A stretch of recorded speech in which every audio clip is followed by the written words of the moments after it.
is nothing in this world more precious than a child. We treasure the immeasurable value and undeserved gift of children.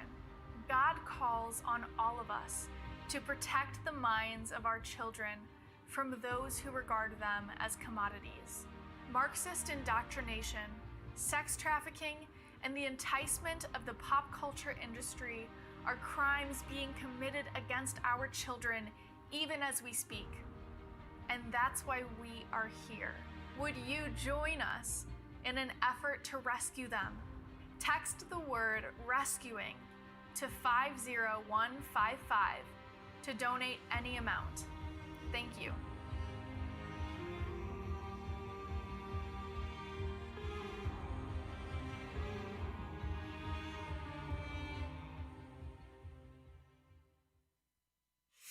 Jesus said, "Whoever causes one of these little ones who believes in me to sin, it would be better for him if a millstone were hung around his neck and he were drowned in the depths of the sea." Florida Citizens Alliance proudly presents Rescuing Our Children 2020, a historic two-day event packed with amazing content designed to equip God's people with ways to protect our children from the evil that's spread across our nation and in our schools. These brilliant speakers have enthusiastically joined our rescue team and will be speaking at this year's event. We know that our schools are failing, and yet we're continuing to send our children into those schools. They're teaching our children that there are accidents of nature and that survival of the fittest is the law of the land, and then hypocritically telling them don't bully. The kids are supposed to think, well, who do we kill? And so now what happens? Well, my pastor said we shouldn't kill people. My mom said we shouldn't kill people. My Bible says we shouldn't kill people. But obviously the only moral solution here is to kill somebody for the greater good. And so what happens? The kids think, well, maybe there is a time and place for concentration camps, for killing babies, for killing old people, right? It destroys their understanding of biblical and moral absolutes. Or the schools that sow the seeds to normalize Satanism, pedophilia, and transgenderism. Where does it stop? We have video games today that I saw that just came out in the last several months where you have oral sex, graphic threesomes, strip club scenes, women dancing around poles. And these are video games marketed and purchased by 10, 11-year-old kids. It's not that hard. Once you get us on the right track, kids are able to go and do whatever, right? So we're very independent. People don't seem to realize that, which is what I kind of hope to bring into the spotlight. So that's what homeschooling's done for me. Teachers are now in crisis. Children are not learning. You know, it's not rocket science. If teachers and parents could just get back together and take care of the kids, and the teachers unions would get the heck out, everybody would be fine. And we must stand with courage, knowing that we are on the side of truth. We need to let our light shine. We cannot be afraid of the darkness, but we need to know it's going to cost me something. But I have to be willing to do that. For our children and our grandchildren, we have to be willing to do that as well. The hardest thing of it all was my father, because, you know, my dad, he would do anything for anybody, and especially, you know, for me. And so he decided that he had helped me with the enrollment. So my father, you know, he got charged too, and that's the biggest thing, is that he got charged. And he fought against them so much that they gave him a year in the penitentiary, and he died. He never Turn the tide. Please join our rescue team today.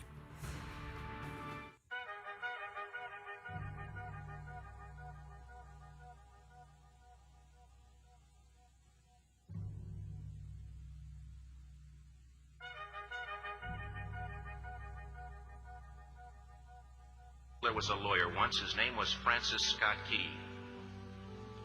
He penned a song that I'm sure you're aware of. You've seen it. It's in most hymnals throughout our churches. It's called the National Anthem. It is our song as an American. We go, however, to a ball game. We stand in our church services and we sing the words of that song, and they float over our minds and our lips, and we don't even realize what we're singing. Most of us have memorized it as a child, but we've never really thought about what it means. Let me tell you a story. Francis Scott Key was a lawyer in Baltimore. The colonies were engaged in vicious conflict with the mother country, Britain. Because of this conflict and the protractedness of it, they had accumulated prisoners on both sides. The American colonies had prisoners and the British had prisoners. And the American government initiated a move. They went to the British and they said, let us negotiate for the release of these prisoners. They said, we want to send a man out to discuss this with you. They were holding the American prisoners in boats about 1,000 yards offshore. And they said, we want to send a man by the name of Francis Scott Key. He will come out and negotiate to see if we can make a mutual exchange. On the appointed day, in a rowboat, he went out to this boat and he negotiated with the British officials. And they reached a conclusion that men could be exchanged on a one-for-one basis. Francis Scott Key, jubilant with the fact that he'd been successful, went down below in the boats, and what he found was a cargo hold full of humanity, men. And he said, men, I've got news for you tonight. You're free. He said, tonight I have negotiated successfully your return to the colonies. He said, you'll be taken out of this boat, out of this filth, out of your chains. As he went back up on board to arrange for their passage to the shore, the admiral came and he said, we have a slight problem. He said, we will still honor our commitment to release these men, but it'll be merely academic after tonight. It won't matter. And Francis Scott Key said, what do you mean? He said, well, Mr. Key, he said, tonight we have laid an ultimatum upon the colonies. Your people will either capitulate and lay down the colors of that flag that you think so much of, or you see that fort right over there, Fort Henry? He said, we're going to remove it from the face of the earth. He said, how are you going to do that? He said, if you will, scan the horizon of the sea. And as he looked, he could see hundreds of little dots. And he said, that's the entire British war fleet. He said, all of the gunpowder, all of the armament is being called upon to demolish that fort. It will be here within striking distance in a matter of about 2.5 hours. He said, the war is over. These men would be free anyway. He said, you can't shell that fort. He said, that's a large fort. He said, it's full of women and children. He says, it's predominantly not a military fort. He said, don't worry about it. They said, we've left them a way out. And he said, what's that? He said, do you see that flag way up on the rampart? He said, we have told them that if they will lower that flag, the shelling will stop immediately. And we'll know that they've surrendered, and you'll now be under British rule. Francis Scott Key went down below and told the men what was about to happen. And they said, how many ships? He said, hundreds. The ships got closer. Francis Scott Key went back up on top and he said, men, I'll shout down to you what's going on as we watch. As twilight began to fall, and as the haze hung over the ocean as it does at sunset, suddenly the British war fleet unleashed. He says the sound was deafening. There were so many guns that there were no reliefs. He said it was absolutely impossible to talk or hear. He said suddenly the sky, although dark, was suddenly lit. And he says from down below, all he could hear the men, the prisoners, saying was, tell us where the flag is. What have they done with the flag? Is the flag still flying over the rampart? Tell us. 1 hour, 2 hours, 3 hours into the shelling. Every time the bomb would explode and it would be close to the flag, they could see the flag in the illuminated red glare of that bomb, and Francis Scott Key would report down to the men below, it's still up. It's not down. The admiral came and he said, your people are insane. He said, what's the matter with them? He said, don't they understand this is an impossible situation? Francis Scott Key said he remembered what George Washington had said. He said the thing that sets the American Christian apart from all other people in the world is he will die on his feet before he'll live on his knees. The admiral said, we have now instructed all of the guns to focus on the rampart to take that flag down. He said, we don't understand something. Our reconnaissance tells us that that flag has been hit directly again and again and again, and yet it's still flying. We don't understand that. But he said, now we're about to bring every gun for the next 3 hours to bear on that point. Francis Scott Key said the barrage was unmerciful. All that he could hear was the men down below praying. The prayer. God, keep that flag flying where we last saw it. Sunrise came. He said there was a heavy mist hanging over the land, but the rampart was tall enough.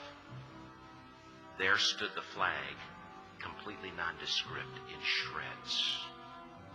The flagpole itself was at a crazy angle, but the flag was still at the top. Francis Scott Key went aboard and immediately went into Fort Henry to see what had happened. And what he'd found had happened was that that flagpole and that flag had suffered repetitious direct hits. And when hit had fallen, but men, fathers, who knew what it meant for that flag to be on the ground, although knowing that all of the British guns were trained on it, walked over and held it up humanly until they died. Their bodies were removed and others took their place. Francis Scott Key said what held that flagpole in place at that unusual angle were patriots' bodies. He penned the song, "Oh, say can you see by the dawn's early light what so proudly we hailed at the twilight's last gleaming? Or the rocket's red glare, the bombs bursting in air, gave proof through the night that the flag was still there. Oh, say, does that star-spangled banner yet fly and wave o'er the land of the free and the home of the brave? The debt was demanded. The price, it was paid. Oh, say, can you see by the dawn's early light what so proudly we hailed at the twilight's last gleaming, whose broad stripes and bright stars through the perilous fight o'er the ramparts we watched were so gallantly streaming, and the rockets spread clear, the bombs bursting in air gave proof through the night that our flag was still there. Oh, say, does that star-spangled banner yet wave o'er the land of the free and the home of the brave? Oh, say, does that star-spangled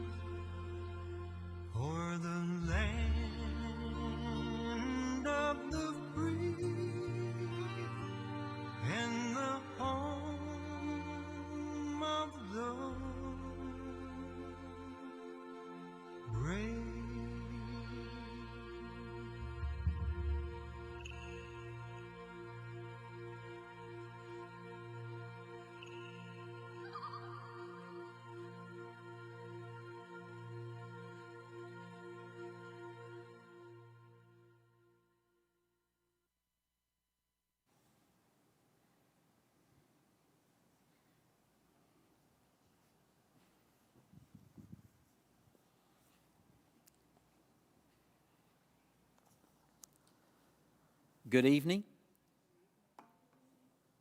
On behalf of Stewart Heights Baptist Church and the scenic city of the South, Chattanooga, Tennessee, we welcome you here this evening. We are glad that you are here. We'd like to begin our evening program with a word of prayer. God, we do love you. We thank you for the blessings of the day. Lord, the privilege of being in your house this evening, but also, Lord, being privileged to be in this great country, the United States of America. God, we thank you for our time together. We ask you this evening that everything that is said and done in any shape, form, or fashion, Lord, will be found pleasing and honoring to you. God, that's what it's all about, is to bring honor to you, and we thank you for that. Lord, we ask you to bless the speakers tonight and those that will present. Lord, that you will give them clarity of thought and purpose, and that truly be your holy will. Lord, we love you and we thank you. It's in the precious name of Christ we pray. Amen. I ask that if you are with us here this evening, I ask that you stand. We'll begin our service, our time together this evening with the Pledge of Allegiance to the flag. I pledge allegiance to the flag of the United States of America and to the republic for which it stands, one nation, under God, indivisible, with liberty and justice for all. Thank you. You may be seated. Again, we welcome you. We're glad you're here this evening. I'll now turn it over to our hostess for this evening, Ms. Dominique Clemens from the Florida Citizens Alliance, as we begin tonight with Rescuing Our Children 2020.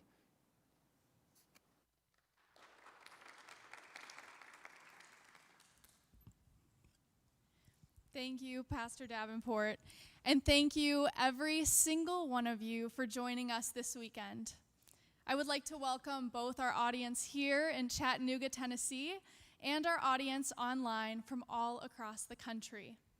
My name is Dominique Clemens, and I am honored to be your MC for this Rescuing Our Children event.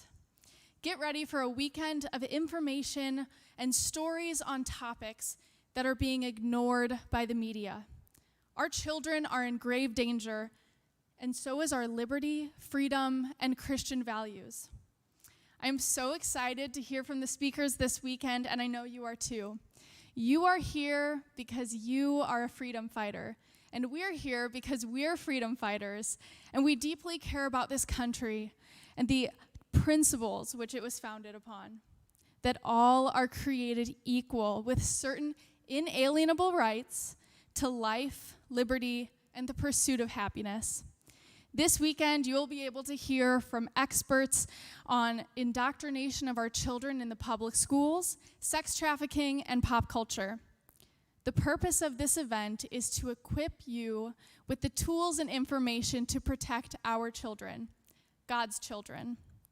So thank you for being here, and a special thank you to our sponsors, Florida Citizens Alliance, Public School Exit, Hamilton Flourishing, the Bandy Firm, Mariner Finance, the John Birch Society, Taken TV, Brawley Image Group, Lulu Bell Photography, EPS Event Photography, Teaching His Story from Dr. Brenda McMenamin, and a very special thanks to Hugh McClellan for his generous support.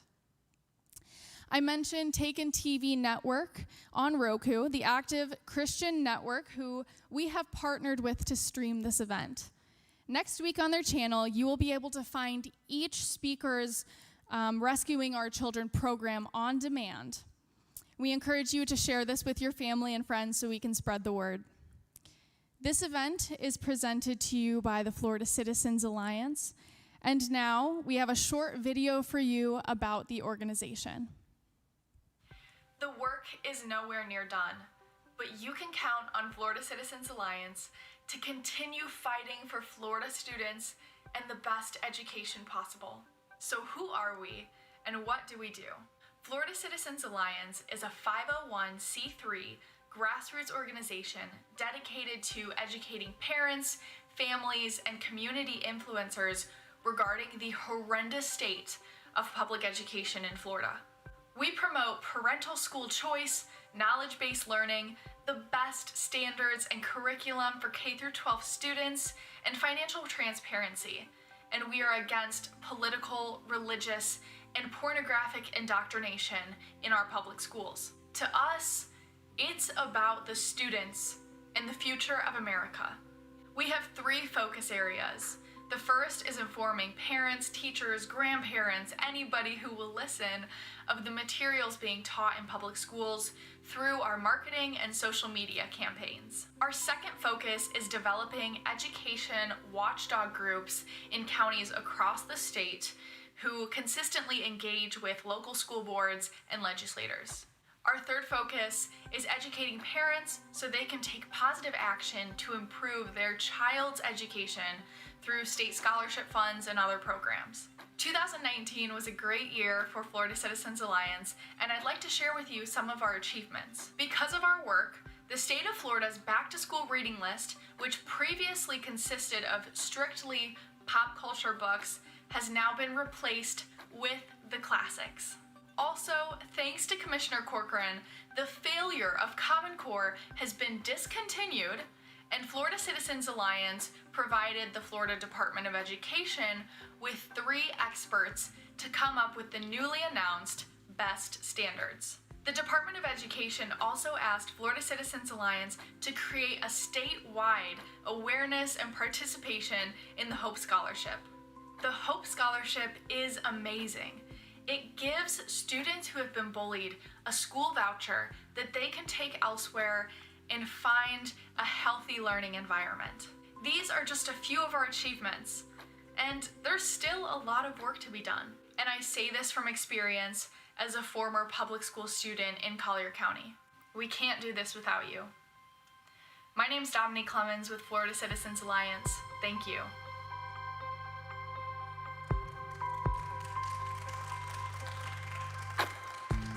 Thank you. Before we begin, for our online audience members, there will be many opportunities throughout this whole program for you to ask questions. You can do so in the comment section on YouTube, on Facebook, or if you're watching it on the rescuingourchildren.net website. And we encourage you to continue to put those in during any of the speakers' talks. On any questions you might have, we'll get to them. I now have the honor of introducing our first speaker, writer and director of the award-winning documentaries Agenda, Grinding America Down, and Agenda 2, Masters of Deceit. Curtis Bowers is here with us today to share his unique wisdom on the future of America. Mr. Bowers was an educator, restaurant owner, and a former Republican member of the Idaho House of Representatives. Curtis now dedicates his time to filmmaking and speaking across the country. Mr. Bowers has traveled the world with his wife and their 9 homeschooled children, singing and speaking to promote his outstanding films, which have impacted millions. If you have not watched his documentaries, I strongly encourage you to do so. He also speaks on the left's long war against God and the intentional promotion of socialist ideology in education, media, and churches. Without further ado, please welcome Curtis Bowers.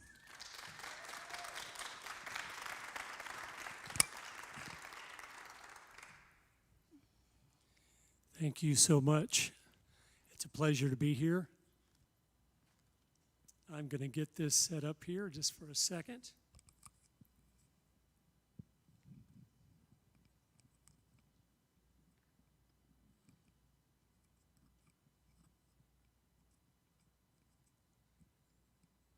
Okay, can you hear me all right still? Is that clear?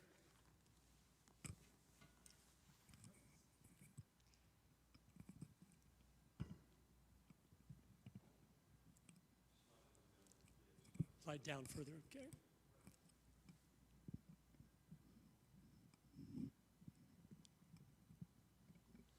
All right, is that better there? Okay, great. Well, it's a pleasure to be with you. I love when I have the opportunity to influence people in their relation to how they are going to raise the next generation, because the children are the future. We have been slow in understanding that, but evil people throughout history, Hitler, Stalin, Mao, they all knew that if you have the children, you have everything, and if you don't have the children, you have absolutely nothing. And so I appreciate you joining us, and I hope and pray that the things I have to say will be a blessing to you. They will help you to think about things in a different way than maybe you have in the past. There's an old saying, if you don't know where you're going, any train will get you there. And as I've traveled the country now for 10 years with my family, it seems like most people don't know where they're going. And so they're not moving in the right direction. Life is happening to them. They're not purposeful. And we've now seen the results for decades. Our own numbers say we're losing between 80 and 90% of our children. I'm not happy about that, and I hope you're not either. That's unacceptable. Our children, as the Bible says in Psalm 127, a couple key things here that will kind of lay the foundation for what I'm going to share.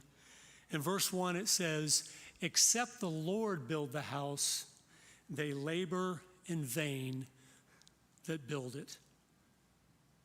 What does that mean? That means if you're not doing things God's way, it will not work, period. You can work hard, you can labor to build, well, I'm trying.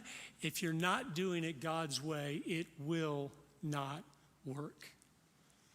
And then down a little further, it says this, and those of you that are watching that have children, which hopefully are many of you, or the children themselves, listen to this. Children, this is who you are, and parents, this is what God has given you. It says, "Lo, children are a heritage of the Lord, and the fruit of the womb is his reward." Arrows, as arrows are in the hand of a mighty man, so are children of the youth. Happy is the man that hath his quiver full of them. So, for the foundation of what I'm talking about, you have to do things God's way, or I don't care how sincere, I don't care how emotional, how driven you are, you will fail. But we don't need to fail because we have a book that told us exactly how to do it God's way.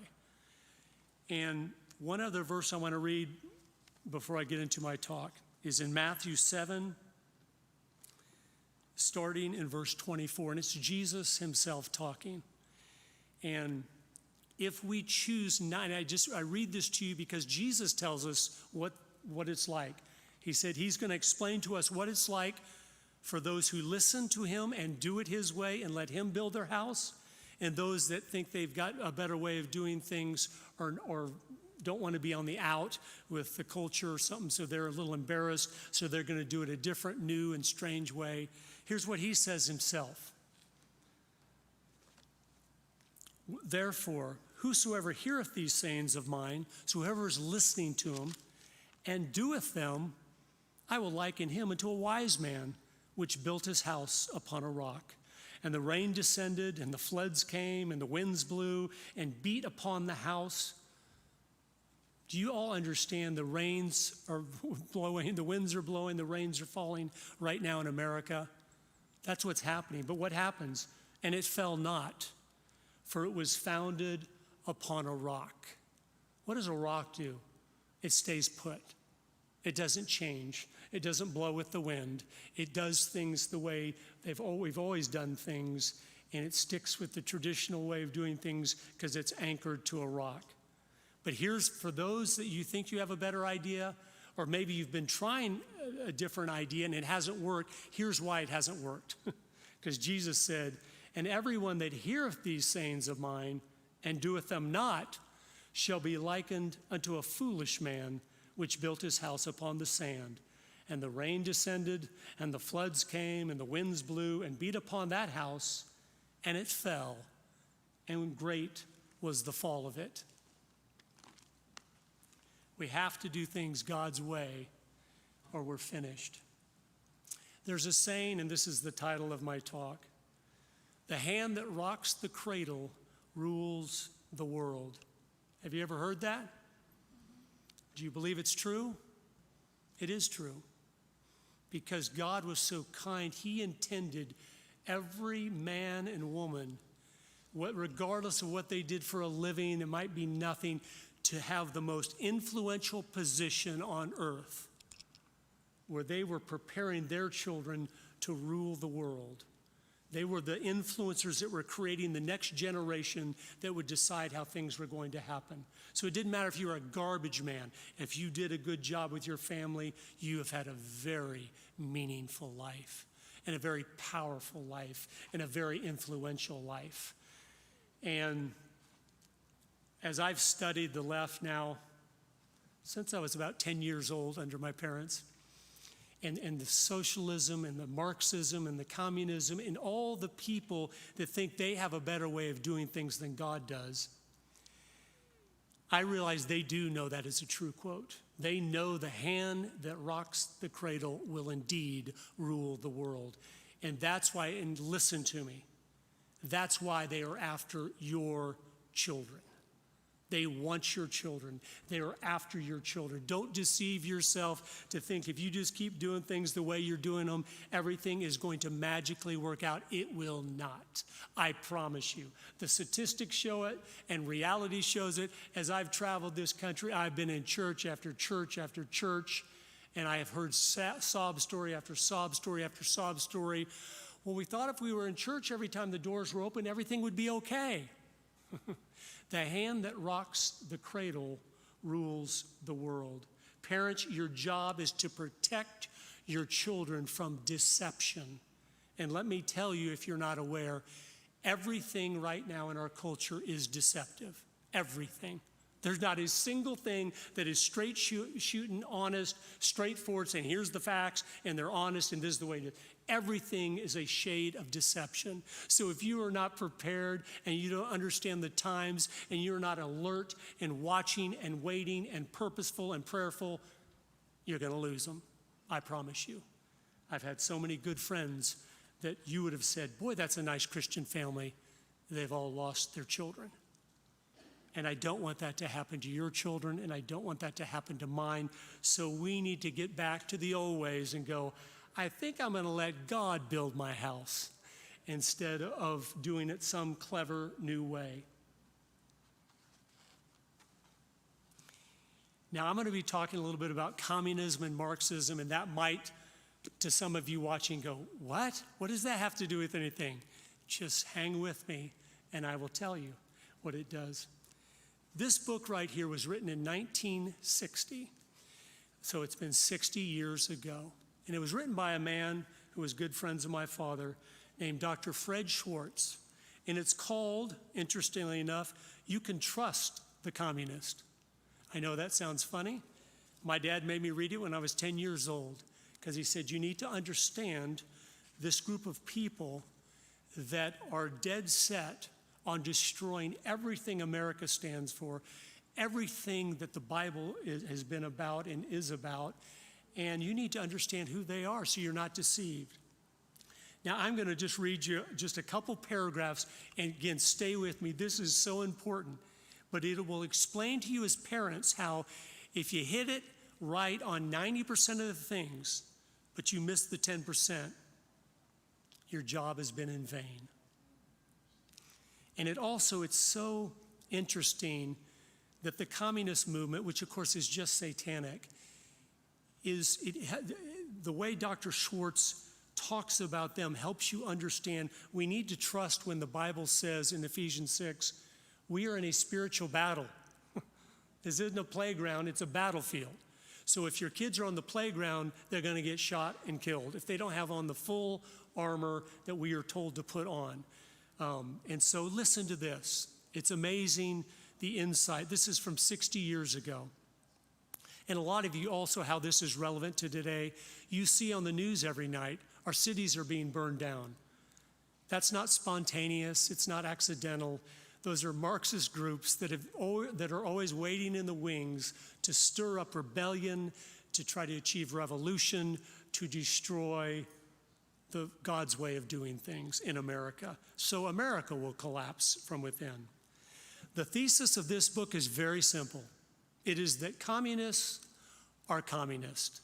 And I would say, add to that, evil is evil. Don't kid yourself. I intend to show you that they are exactly what they say they are. They believe exactly what they say they believe. Their objective is the objective they have repeatedly proclaimed to all the world. Their organization is the organization that they have described in minute detail. And their moral code is the one they have announced without shame. I mean, Lenin, over 100 years ago, said, we will take over Asia and through Latin America, and we will encircle the last bastion of capitalism, the United States of America, and they will fall like a ripe fruit into our hands. This is nothing new. This has been established over 100 years ago. But he goes on. Once we accept the fact that communists are communists and understand the laws of their thought and conduct, all the mystery disappears. And we are confronted with a movement which is frightening in its superb organization, strategic mobility, and universal program, but which is perfectly understandable and almost mathematically predictable. In the battle against communism, and this relates to you parents, listen carefully, there is no substitute for accurate, specific knowledge. Ignorance is evil and paralytic. The best intentions, I don't care how well-meaning you are, parents, if they're allied with the most, and you have sincere motives, they're going to be ineffective and futile if they are divorced from adequate knowledge. Now listen to this. He gives an example of being a parent, and so you will understand what I am talking about. And everything I just read is exactly what God has done for us in the Bible. He said, I want to tell you the things that are evil, so you're aware of them. I want to tell you the strategies of the devil in getting your children and trying to influence you and tempt you into things. I want to tell you about these things so you won't be blind to them. Well, here's what Dr. Schwartz says for you parents. Consider a mother who has a small daughter whom she is devoted. For this daughter, she is determined to do all that a mother may do. She feeds her a well-balanced diet to build a healthy body. She provides the finest education to develop her mind. She cares for her spiritual well-being and gives her a lovely home. In the environment of this little girl, there are men who specialize in gaining the confidence of little girls by giving them candy and enticing them into automobiles to molest them. If the mother neglects to give her child the specific information to meet such a situation, she will fail in her duty, and all her loving care will count for nothing when the crisis comes. There is no substitute for specific knowledge. Everything is after your children. I'll just make that clear. I'm going to go through as many areas as I have time to go through, just to show you, give you a sampling of the ways you need to be thoughtful, purposeful, protective, because, again, it's never going to just accidentally turn out all right. We are under the illusion that it will, but by the time you recognize it's not going to work out, it's too late. This life is a vapor. You only have so much time, and when you awake and realize, I lost my children, I lost my country, it's too late. You can't go back 1 minute in time, 1 day in time, and that's why today is so important, and us using our time wisely is so important. What have they done in education, which is one of the main focuses of this? K through 12. Of course, it's a purposeful indoctrination. This is not an accident. Just a brief overview of that to let you know. John Dewey, who is the father of our government schools and still revered as, oh, what a wonderful man. He went over to the Soviet Union back in the 20s to see how they did their educational system. Why? Because he was a founding member of the Socialist Society in America. And he was a founding member of the ACLU, which at that time, the ACLU had their headquarters inside the Communist Party USA building in New York. I mean, that's where he was coming from. And he realized if we are to propagandize the children, I must make sure we implement one of Marx's philosophies. We need to age segregate, peer group the children, so they are not being influenced by anyone except people that are exactly their age, who are just as ignorant as they are. And so why? So we will be the only influencers. And so we're going to divide them apart by doing that. He said, John Dewey, he said, we need to train the children so they will be cogs in the socialist machine. Well, when you're a cog in a machine, something has to have been dumbed out of you or beaten out of you if you're going to be content to just sit there your whole life and do some monotonous thing like that. God did not create us to do that. And so I just tell you that because that's where they're coming from. I also read to you, this is a list of goals from the Communist Party from the 1950s. Okay, so it was read into the congressional record in 1963. So no hidden secrets here. Goal number 17, get control of the schools and use them as transmission belts for socialism. Soften the curriculum. You wonder why. Every program that's passed, every new thing that's supposed to help the schools makes them get worse and worse. It's intentional. We know how to give someone a good education. For hundreds of years, we know, in logic and reason and reading and understanding and morality and character and virtue. We know how to do that. Don't think we haven't figured that out. They're wanting to make sure none of that stuff happens. And that's why it's not happening. It's not an accident. It's purposeful. They even knew just having Christianity there was a problem. Goal 28, 1958, goal number 28, eliminate prayer or any phase of religious expression in the schools on the grounds that it violates the principles of separation of church and state.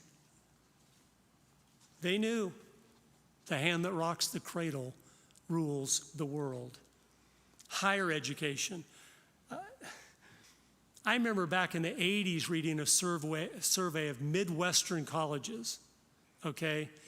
And the college professors had a choice. They could choose different ideologies to align themselves with. They could say, I'm a Democrat, Republican, Libertarian, Socialist, Marxist, all these different choices. 65% of them say we are Marxist. They didn't say Democrats, we are Marxist. That's in the 1980s, okay? And it's gone so far beyond that. Harvard University just a few weeks ago had a survey of 500 of their college professors. And they asked them the question, how many of you would consider yourself conservative? And of 500 college professors, 5 said they would consider themselves conservative. The other 495 probably would have classified themselves as Marxist. And you think your kid going there, it's going to be okay. Again, the last survey I saw, I believe it was from Barna about a year or so ago, of kids that are raised in a Christian family. We are losing, the millennial generation, we're losing 91% of them within one semester of college. That's how well we've prepared them for the battleground that we are sending them into. We've got to do things different, parents. We have to. Another thing coming at our young ladies is the feminist movement. Well, who started the feminist movement? A lady named Betty Friedan. And she wrote a book back in the 60s called Feminine Mystique. And it showed ladies, hey, the home, as she said, quote, is a comfortable concentration camp. Don't stand for that anymore. Why don't you go out in the world and do something meaningful, like get a job for a man out there? It's crazy. And the reason they tried to convince women to leave that position and to belittle it and cut it down is they knew it was the most powerful position in the world. Ladies, what you are doing is the most powerful, influential thing that is going on the entire earth.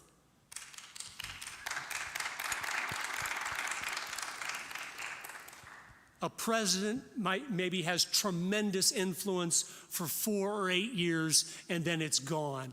Most of what Ronald Reagan did that was great when I was growing up, it was gone within a term of a Democrat, and his influence, it was gone.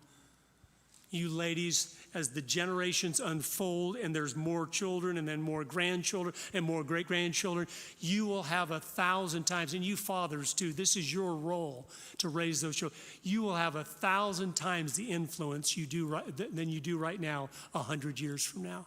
That's the way it's supposed to be, because we're supposed to be multi-generationally faithful to upholding the biblical principles and passing them down, and that's the greatest way we can fulfill the commandment to love our neighbor. And we have to do that. But Betty Friedan, of course, had to lie to the women. And later it came out, when she wrote the book, she said she was just a housewife, miserable housewife, and just, concerned for women. We later found out, no, she's a communist, and she loves Stalin, who had slaughtered 20 to 40 million of the Russian people, and it was all a lie. It was just a tool to destroy us from within. Goal number 40 fits right in with that. Discredit the family as an institution, encourage promiscuity and easy divorce. The hand that rocks the cradle rules the world. I can go then into music and film. I've seen music probably do more damage to our country than almost anything, because it creates a spirit of rebellion. And when people are rebellious, they're very easy to manipulate, very easy.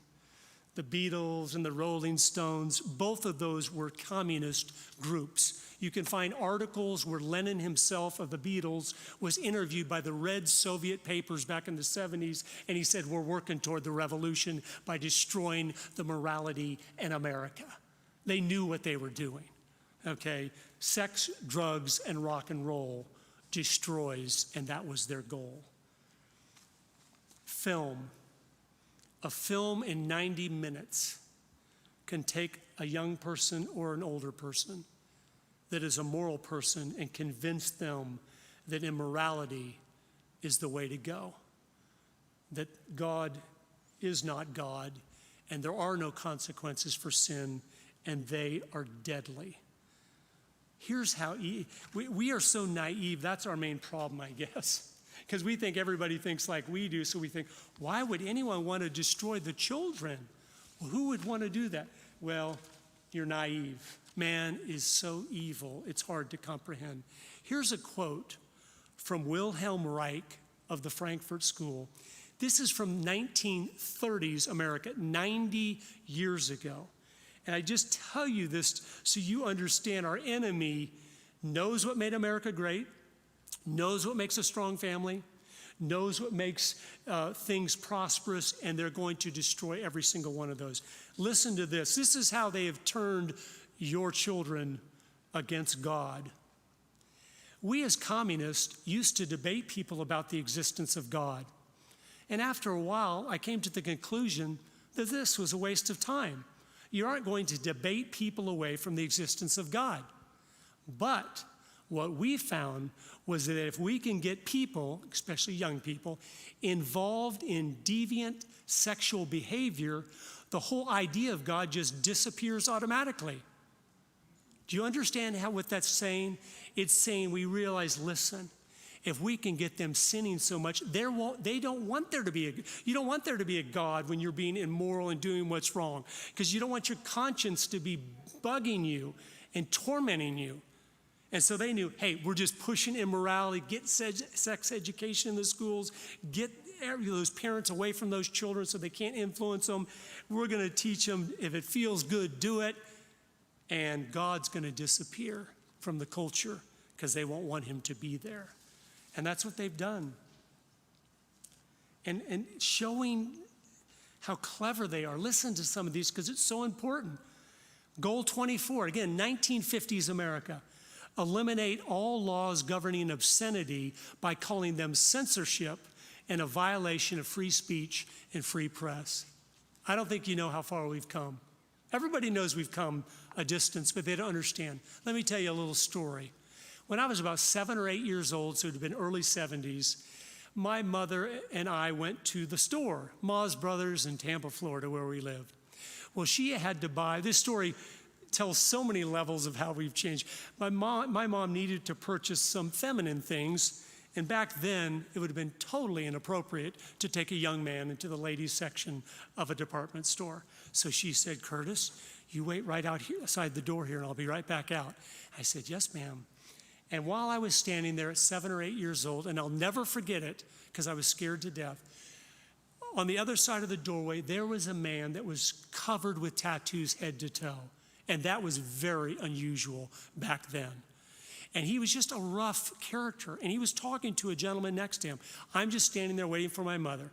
While he was talking to the gentleman, he used the word hell.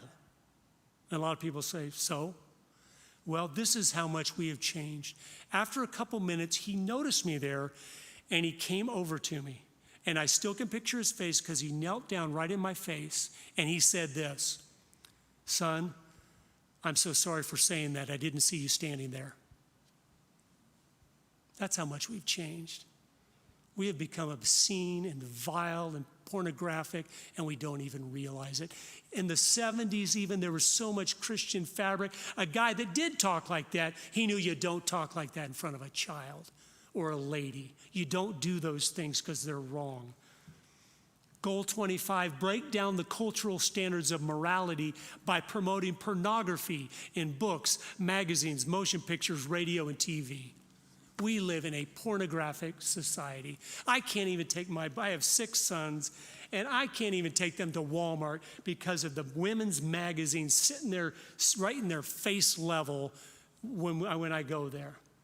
The cover of any of those women's magazines today in 1958 would have been XXX pornography, and you would have literally gone to jail if you tried to distribute it. That's how far we've come. And we think everything's going to be all right. Except the Lord build the house, they labor in vain that build it. Goal 26, present homosexuality as normal, natural, healthy. How did they know that's going to start to unwind a culture and it's going to start breaking down marriage and it's going to start devaluing the family? They just know. Because their commander-in-chief is Satan, and he knows exactly how God designed everything to be, and he's not stopping until everything has been turned on its head. And that's what we're up against. So if you think playing footsies with the world is going to be okay, I'm here to tell you you're wrong. And I'm sorry to be that direct, but I've seen too many heartbreaks. I've had too many parents come to me with tears running down their face and telling me their sob stories. I don't want it to happen to you, and it doesn't have to happen to you. But you have to change what you are doing and get on the train that's going in the right direction and where you have a vision for the future and you're inspiring your children to know, hey, no, that's where we're going. Well, Mommy and Daddy, everybody else is going there. I know, but that's not where we're going. We're going right there. And you have to train your children to go right there and their children right there. We want to be faithful unto the end, and it's not going to happen by accident. The churches, our youth groups, one of the goals was infiltrate the churches and replace revealed religion with social religion and discredit the Bible. Well, I don't even know what to say. I've been in the evangelical church my entire life. I was 7 days old when I attended my first service with my parents and have been there every Sunday since. And I've seen the change and the progress. It's not progress. We've descended into a church that is so pathetic and makes a lost man feel so welcome in a way that he is comfortable there. Of course they're welcome, but they should know I'm missing something. And they should be preaching that convicts and admonishes and makes them ashamed of their sin. You can never get saved if you're not ashamed of your sin. You're lost forever. You're going to go to bust hell wide open. And so if you love them, you have to speak the truth. Of course, lovingly. But we keep the standards up. We don't lower them. So, well, we want everyone to feel comfortable. No, we want everyone to feel welcome. But my pastor's job is to feed the sheep. It's not to worry about the lost man. You know what happens when you feed the sheep? When that pastor is mainly even preaching just to the fathers, so they will lead their sheep individually. You know what happens? Then those sheep are so strong and healthy and motivated, they are sharing the gospel wherever they go. And all of a sudden, the Great Commission is happening, but the church is focused on training and building and informing the sheep and protecting them. And if a lost man comes in, he's going to be so attracted to the fact that these families are different. Why are they different? Everywhere I go, my family is so far from perfect, it's not even funny. But everywhere I go, it's like, we'll be eating at Cracker Barrel. They come over and the waitress, is this a family? Your kids are so nice. And I go, not all the time. And they go on and on. And I'm like, kids, do you see when you just try to do it God's way? It's a light that is so bright in the darkness, you can tell them. And we tell every one of those waitresses, it's about Jesus. Anything different, if there is anything, it's because of him. Here's a tract that tells you who he is and what he did for you. He loves you and he died for you. And it makes him look good. Our only point on this earth, people, listen to me, children listening, your only point is to make Jesus look good. That's it. It's to glorify him, and the way you glorify him is you obey him. That's the entire Christian life summed up. But of course, my time is almost up. Fashion, culture, social media, which is going to be talked about. Satan knows this. He knows what God said is true. Life is a vapor. And so when he knows once you're saved and he's not going to be able to get you, and maybe he can't even pull you into deviant sexual behavior, he knows this. I just got to waste their time. So the time they've been given to do what God wants them to do, they'll use it up texting or Facebooking or whatever. He doesn't care what you're doing. It doesn't have to be bad. He just wants to use up your most precious resource, which is your time. And yet we never know how much is left. Use it wisely, because I'm telling you, if you're a Christian, you will give an account. And because we are supposed to be stewarding that for him. I'm going to talk about one more area and then wrap up, because this area even impressed me. The culture. Here's one area of culture that even back in the 1950s, they're like, we got to subvert, pervert, and destroy it. Here's what it is. Listen to this goal, and then we'll talk about how America has changed in this area. Goal number 22, continue discrediting American culture by degrading all forms of artistic expression.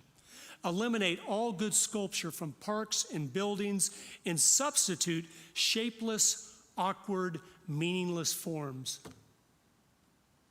They weren't going to let anything escape. You say, well, what's the point of that? Well, tell me if you haven't noticed in your parks and cities and towns all over America, anything new almost anywhere that has gone up in the last 50 years, 40 years since the 70s is twisted metal. It's like something you go, what's that? Was there an accident or something? And we're supposed to sit there. But here's the strategy of that. It is important. Everything is important, because God is the Lord. Jesus is the Lord of everything. When you can so twist someone's viewpoint that they can't tell the difference between beauty and ugliness, purposefulness and just disaster, you're confusing them. Well, they start to lose it. And you start to lose all definitions of morality, all definitions of truth, all definitions of things that are absolute, and it is so destructive. And I remember when I first read that goal, I said, that is unbelievable. Satan knew art was for one purpose only. I will tell you how you can tell if something's art. There's only one way. It is man, whether it's sculpting, painting, whatever it is man in his own way trying to imitate the Creator. He is duplicating something the Creator has already done. If he's trying to come up with his own whatever, it is ugliness, it's meaningless, and it's exactly what they wanted. We are supposed to reflect the Creator. If we're an artist, we're supposed to paint landscapes or people or things that God made and do our best to duplicate them accurately to just show how what he did was perfect. And so if you want good art, I want to duplicate him because he was perfect. And I want to get as close to him as possible in the way I do it. And maybe I do it in an impressionist style, like Monet or something, but I'm going to show, it's going to be beautiful because he is beautiful. It's going to be purposeful because he is purposeful. It's going to be clear design and order to it.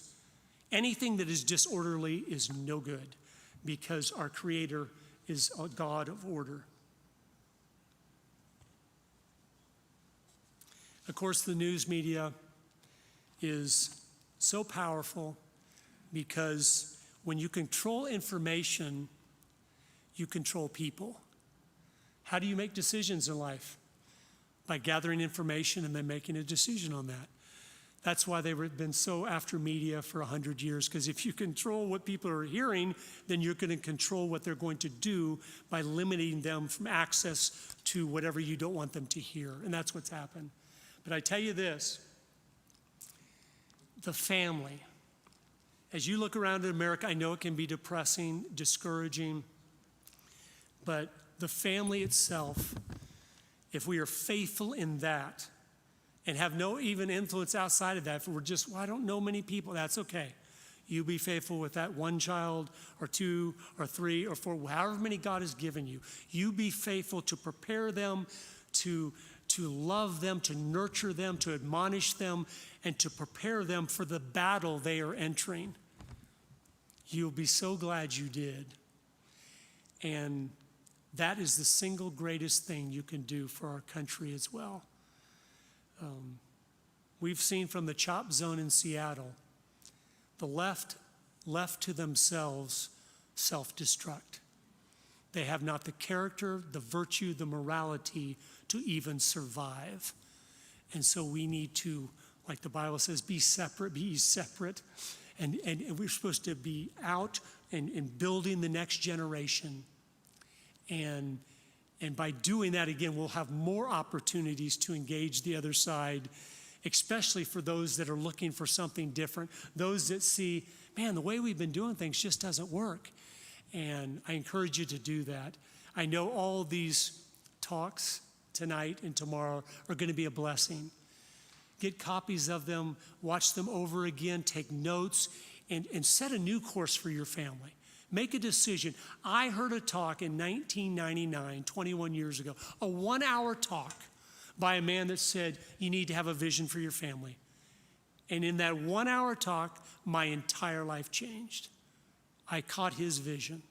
That's what we're trying to do in this conference, to catch a vision, to go, we're doing things different. Well, the way we've been doing it doesn't work, and only a fool keeps doing what doesn't work, expecting it at some point to start working. So, again, thank you so much for tuning in. Thank you, those of you that are here.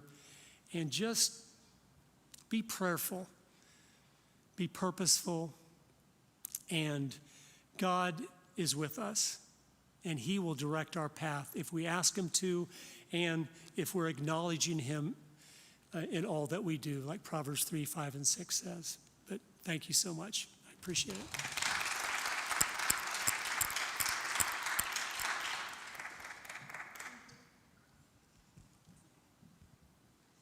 Ladies and gentlemen, Curtis Bowers.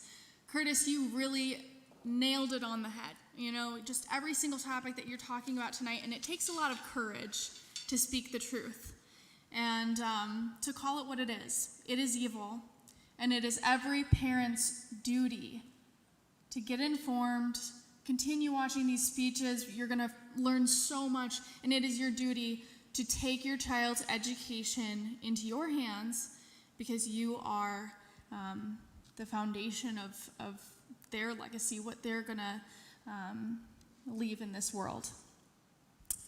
Our next speaker today went from baling hay and milking cows on a dairy farm in Wisconsin to working as an actress in Hollywood. She's worked on hundreds of films and TV shows like Jimmy Kimmel Live, Young and the Restless, Lizzie McGuire, Drake and Josh, The Sweet Life of Zack and Cody, and Malcolm in the Middle. She was a national trainer for L'Oreal Cosmetics, Limited Two's Passion for Fashion National Tour MC, and a contestant in the preliminary Miss America pageant. You might have seen her on ABC's Dr. Keith Albo show or heard her on American Family Radio, Washington Watch, or back in the day in Alan Colmes' Fox radio show. This worldwide traveler has opened for bands like Third Day, Colton Dixon, Jeremy Camp, and just spoke at an event with Tucker Carlson. CNS News, WorldNet Daily, Town Hall, and Brio Magazine feature her articles. She's in the midst of launching her Counterculture Mom podcast with Salem Radio and loves homeschooling her 4 children, ages 10 and under. Her main mission in life is to expose the lies of the media and inspire people to create change in their culture. Get ready to think outside the box. Please welcome Counterculture Mom, Tina Griffin.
What an honor to be speaking, because before COVID hit, or right when it first began, I didn't know if I'd ever have a chance to share my heart and passion of what's been flowing through my veins for the last 20 years. So, and I know all the speakers here the next 48 hours probably feel the exact same way. We have another chance, another day to share what's on our heart and what we're born with to make a difference.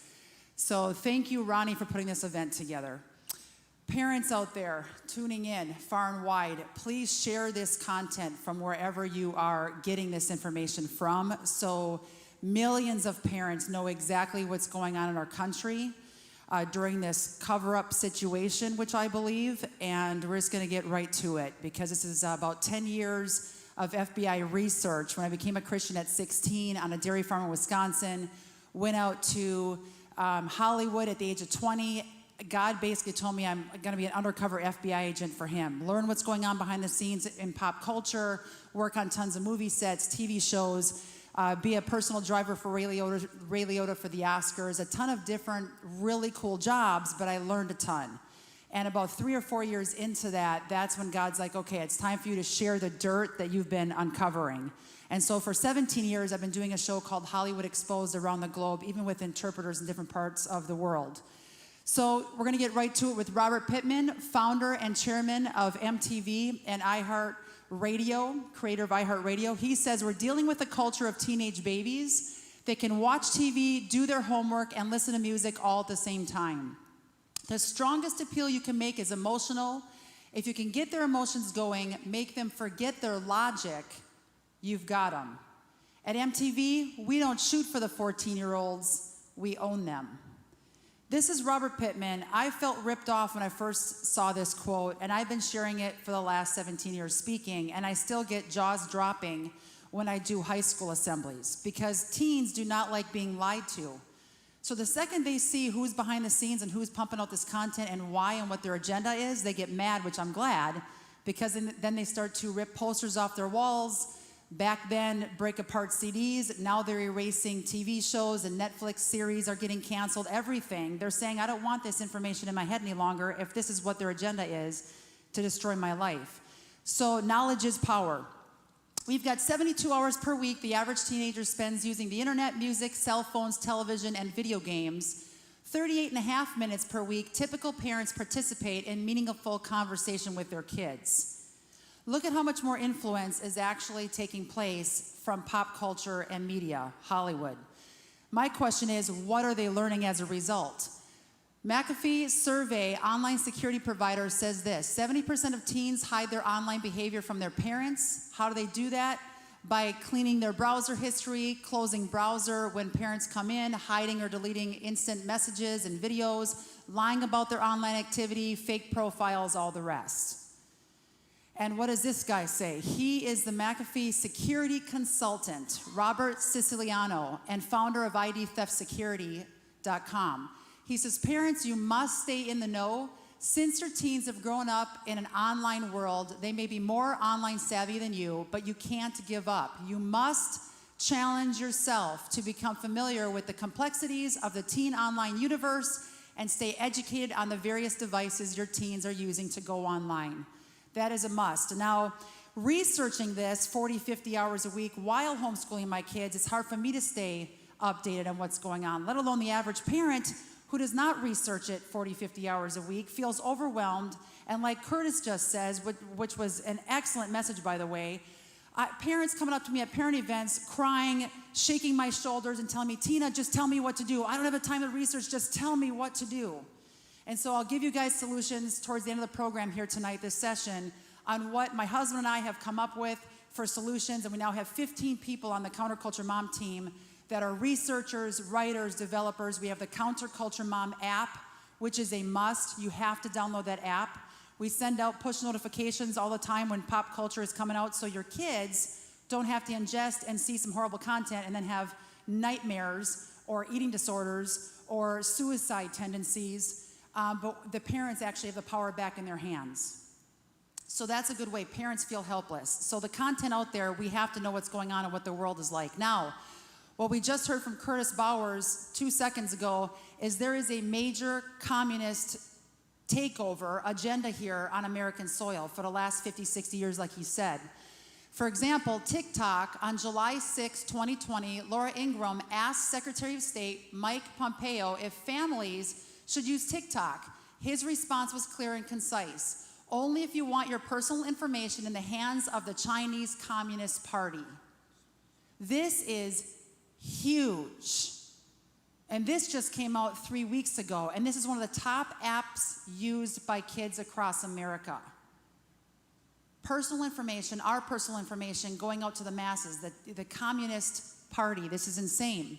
Operation Mockingbird started back in the 50s. Operation Mockingbird is an alleged, it really is the case, large-scale program of the United States Central Intelligence Agency, the CIA. They began early years of the Cold War, attempted to manipulate news media for propaganda purposes. It funded student and culture organizations and magazines as front organizations, which means they are controlling the major narrative in the mainstream media, which we can see.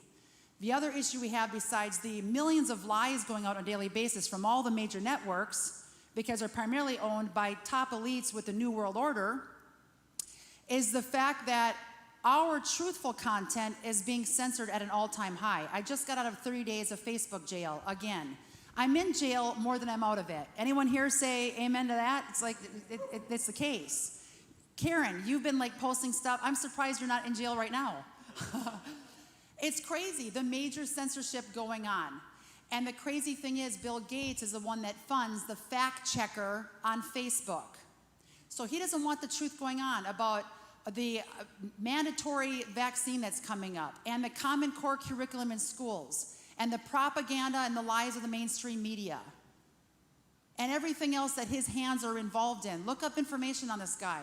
But because he's pushing Common Core for the last 20, 30 years, he now has millions of young kids now college age and in their early 30s thinking he's a savior. It's all a plot by a few people. For more information on all of that, whole separate subject, I have a Truth Rising Facebook group. You have to get on and join. Thousands of articles. We just formed the group about 3 or 4 months ago, blowing open the lies of Facebook, and surprisingly, Facebook still has us up. Probably no longer now that someone from Facebook is watching this. But get on there, get the news. Our truthful content is being censored at all-time high, but people are waking up. That's the hopeful thing, because people are just connecting with each other. We do events like this. We're getting creative in how to get the word out. So that's what's going on, major propaganda and major censorship of the truth. There are, like Curtis Bowers just addressed, the 45 declared goals of the communist movement. Now, I just want to hone in here on 3 of them. Infiltrate the press, get control of book review assignments, editorial writing, policy making, positions, gain control of key positions in radio, TV, and motion pictures. I'm going to be addressing that tonight.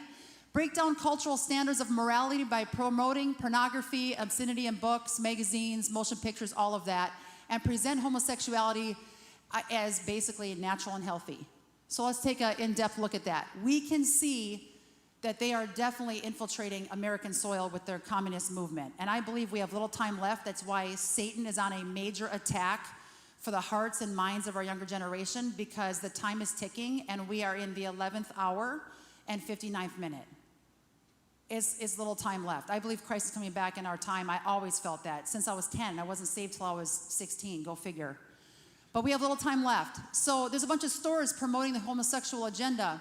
Now, I definitely believe, I have friends that live that lifestyle.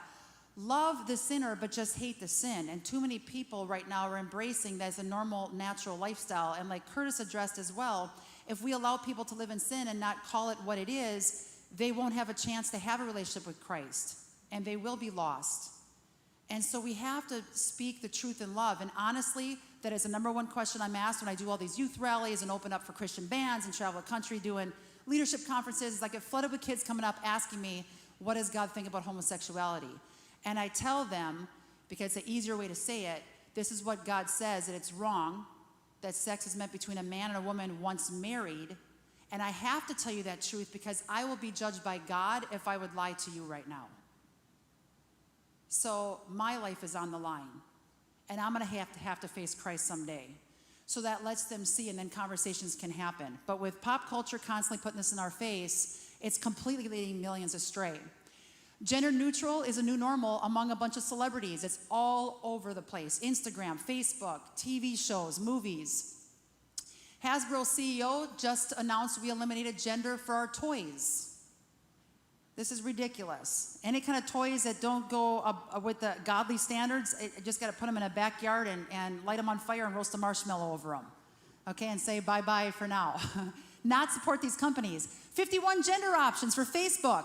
You know what it was about a year or two ago? 71 gender options. So maybe we got a Christian now working for Facebook to help lower that number. Maybe get down to 2.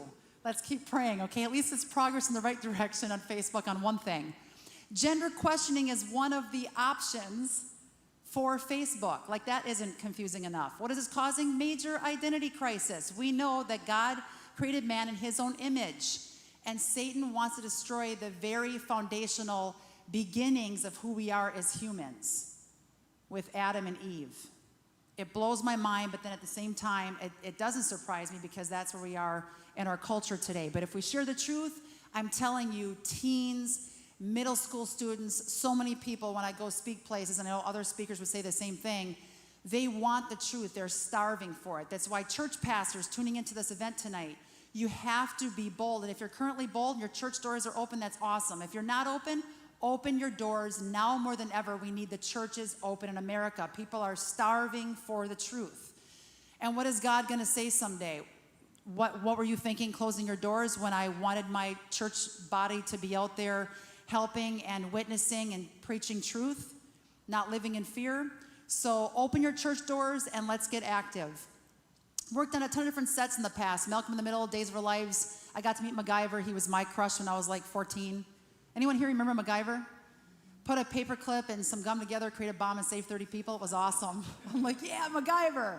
I would sing the theme song in the back of my mind 24/7. And then we got Austin Powers' The Spy Who Shagged Me, one of the first sets I worked on. I'm glad no one could recognize me from that set. Dharma and Greg, Lizzie McGuire, a bunch of different really cool movies. But the eye-opening time was when I worked with Brittany Murphy on Little Black Book. We had about a 15-minute conversation to the point where the director came over and said, you guys got to break it up. We're shooting a movie. Let's get back to work. But our conversation basically ended with her telling me this following sentence. Tina, I don't agree with what I'm doing, but I feel like I have to do this in order to get ahead in the industry. I asked her, right before this movie, she did 8 Mile, sex, drugs, you name it, in that movie. And she said, are you Tina Marie Live, the one that goes around talking about, pop culture and media influence? This is pre-4 children. Now I'm counterculture mom. And I said, yes. She goes, wow, you got to keep that going. I am a Christian. And I said, do you feel pressured into having to do these roles? Like, how did you feel shooting 8 Mile with the drugs and sex scenes? She goes, Tina, I left a set feeling guilty every night.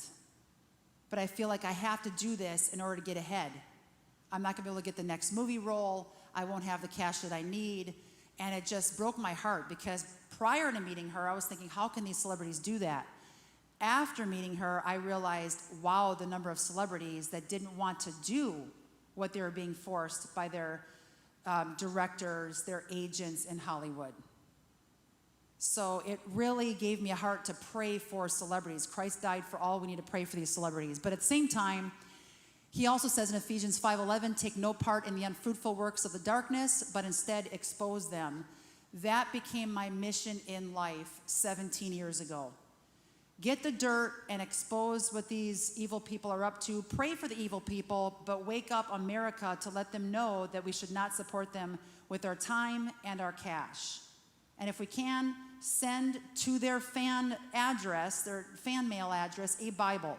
And many teens have told me over the years, emailing me, sending me video footage, text, whatever, sent Marshall Mathers, Eminem, a Bible with a note. So I have encouraged people throughout time, send a Bible, send an encouraging note to these big celebrities, because if we can get Marshall Mathers saved, we've got about half the globe that might consider that Jesus is actually real. They are such huge influencers. Why am I doing this? Besides trying to get America back on track and get as many people as possible on the road, on the right train to heaven, is to leave my kids with a better America than when I was born. I've got 4 kids, 11 and under now. Levi on the left, Jacob, Eden, and Stella. Stella's 7 going on 14. She's a mini-me, very dangerous. We're going to talk about a couple quick things here tonight. What harmful behaviors is today's pop culture and media promoting? What top resources give solid reviews on today's entertainment? What are some positive entertainment choices available? And how can I stay updated on pop culture and technology news? We've got those 4 main topics. Don't worry about taking notes. Rebecca, you're good. You don't have to take any notes here. Text guide, the word guide, to the number 55444. It's anyone watching too. Text the word guide to 55444. You'll get on our newsletter list. You'll get information on how to download our Counterculture Mom app and a 4-page sweet free PDF that is a parent media guide loaded with hundreds of positive entertainment options. Secular media is not going to promote this. We want to make sure that there's a lot of options that are really good. This isn't cheesy stuff from the 80s that I grew up on, embarrassed to tell my friends that I watched a Christian film. These movies are awesome. So, and the TV shows, and the apps, and the comedians, actual funny comedians with clean jokes, they exist. So download that app by texting guide to 55444. We're going to start out with Hollywood hypocrisy tonight. Here's Eminem, Marshall Mathers. He's been out there for 2-3 decades. He says, being a dad is definitely living a double life. I am a firm believer in freedom of speech, but once I hit them gates where I live, that's when I'm dad. Taking kids to school, picking them up, teaching them rules, teaching them wrong from right best I can. It's like juggling. So he lives in a $4.8 million mansion right outside Detroit, but he has rewritten his lyrics for his own daughter, Haley, to listen to. And that, to me, is unbelievable. In fact, I was on a Focus on the Family cruise about a decade ago. A young girl comes running up to me saying, oh my gosh, Marshall Mathers, his daughter Haley went to school with me. And she would sing his lyrics, and there was guys in the playground saying, that's not the lyrics to your dad's song. So it just goes to show you that these celebrities are very careful with what their kids are listening to. Madonna sheltered her own kids as well from the magazines that would come into her home, TV shows, social media. There's a lot of celebrities, actually. Counterculturemom.com is my website. I have tons of articles I've been writing for 20 years, many of them on what celebs are actually doing in their own homes. Great parents for their own kids, totally pushing the opposite agenda so they could rake in the millions to live in their mansions. Here's Marshall Mathers, really graphic lyrics in his music. I stab myself with a steel spike while I blow my brains out just to see what it feels like. 20 years of that crazy, wild, graphic content going into young children's minds. And you wonder why there's violence on the street today. There's no value for life because of what they've been pumping their brain. But here's a short little clip. You have the right to remain violent. Anything I say can and will be used against you. So he could care less about us, basically. Here's Madonna. I usually speak 90 minutes. Tonight I'm at 45, a new record. Madonna and son Rocco on The Ellen Show. Check this out. She's a great parent for her own kids. Okay. 12. So excited. That's what 12 really is excited. Like. Is your mother strict? Is she a good mother? Yeah, she's a good mother. But yeah. But she's what? She's a good mother, yes. That's all I have to say. She's very strict, but That's very in a good cool. way. You're on tour with your mother. She can't be that strict. What about when she flashes herself and stuff? How do you feel about that? I actually don't see that. He's underneath the stage busy doing things. That's best. Thanks, Madonna. Under the stage, busy doing things. So she's flashing herself for millions of young children while her son Rocco is under the stage busy. And she's also practically naked on her Instagram posts with millions of young kids that follow her. Here we have Usher from YM Magazine says, decide for yourself whether you're ready or not. Virginity is something to be valued. You're not less hip if you're not having sex. A lot of people are under that impression. That's because of his own lyrics. He's promoting sexuality and sex and a lot of graphic stuff in his lyrics. Don't be pressured into it because you never want to do something that you'll live to regret. So here's his true thoughts on abstinence and virginity, and yet he pumps out the opposite message in his lyrics. TV shows. I'm only going to give you a couple of different TV shows. The Counterculture Mom app, like I said, download it because that is constantly staying up to date. Pop culture is changing. Well, it just changed again. It's nonstop. It is literally nonstop. So this is as of the last 24 to 48 hours of what's going on. TV shows that get Counterculture Mom 2 thumbs down. Sex Education has been renewed for a 3rd season. I was not happy. Why? Long story short, when I reviewed just the first episode of season 1 of Sex Education, which came out 3 years ago, I remember calling Luke at work, and I'm like, I might have been crying, who knows.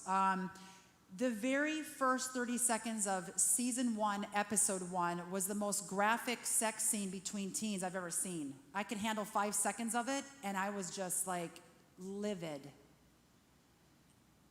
First 30 seconds, mom's making dinner, kids are hanging out, watching a new, everybody's talking about sex education, let's check it out.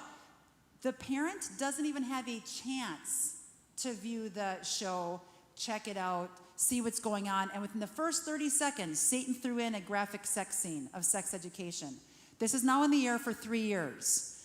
Very graphic content. Planned Parenthood is praised in an episode. They gloat about guys giving guys, you can read it on the slide. It's too graphic to mention. I should say before we go any further, because there's going to be some pretty wild content, anyone watching here, tuning in, that's under the age of 13, 14, I would say parents, preview this first. If you're okay with it, then watch it at a later date with your younger kids. I didn't want to dumb it down. I wanted you to show you exactly what our teens and middle school students are looking at today for entertainment. But if you are keeping your kids safe in your home, great. Be educated, but don't let them see the next following 30 minutes. Lucifer, Satan becomes a consultant for the LAPD, helps punish criminals. This show, I watched 2 or 3 episodes, full episodes, and they are leading millions of young people astray. One of the top shows watched by Netflix. I would suggest canceling your Netflix. You'll see a theme of Netflix for the next 5 minutes here, where they make God look like the bad guy. How dare he kick Lucifer out of heaven? How horrible.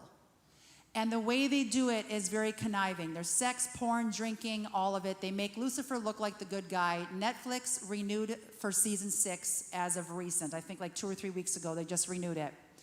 Season 4 was released on June 5, all 10 episodes. Usually they have 13 episodes. They just did 10. Some of it's COVID related. Regardless, 13 seasons why season 4 was just released a month ago. Millions of young people watch this program. In fact, after season 1, first episode, Netflix had the most talked about messages going out with teens on social media about Netflix. 11 million shares of their program among the teens just after watching the first episode of season 1, which tells me it is one of the highest rated shows that teens are watching. Graphic suicide clip after season 1, it was horrible, very graphic. Teens took their lives as a result. You don't have to show someone a suicide clip in order to talk to them about the dangers of suicide. Sexual assault scenes, vandalism, violence, all throughout that show. Just one of the many victims that took her life, she watched the first season of this program, killed herself April 18, 2017. Anna Bright, American Family Association, did his whole story on this, and that was in the middle of me warning parents, don't let your kids watch 13 Reasons Why. And I could give you 313 reasons why not. I'm sorry, she said, but this has to happen. I love you was the note. She took her life. This, I won't show the graphic scene, not necessary, but this is a screenshot of the last couple of minutes of season 1, last episode of that season, and what millions of kids actually saw. Riverdale season 3. Any young kids? Yes, good for covering the eyes. Riverdale season 3, what's going on there? This is the trailer for Riverdale season 3. Check out what's going on. They are literally promoting baby sacrifice. One of the top shows watched by young kids.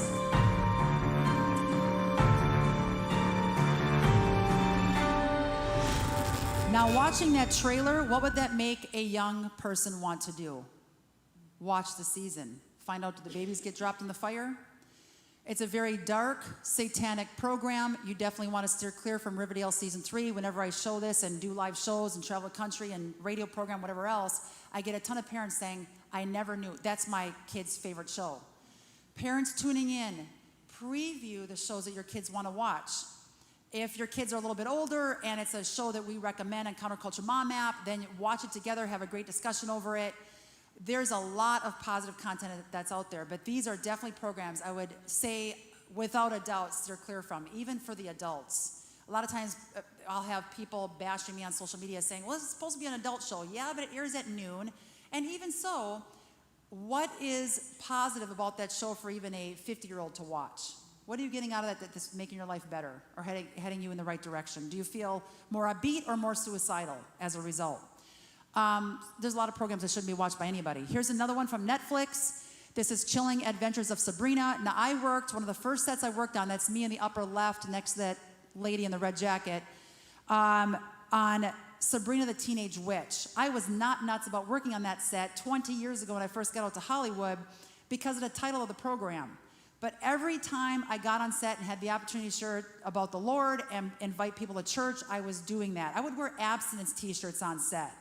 You should have heard the conversation back then. What, like, you don't do drugs? No drugs, no sex? What, are you a virgin? Yes, and I'm not the only one in Hollywood. I waited till my wedding night. Was it easy? Absolutely not. And our wedding night, Luke, would you say was rather short? He took the top part of the cake off and said, we're taking off. You got to do one dance with your family. We're out of here. But it pays to wait. There's blessing in doing it God's way, like Curtis also addressed tonight. But today's pop culture is teaching the opposite message, and many teens are having regrets after doing something that pop culture promoted and the consequences weren't revealed.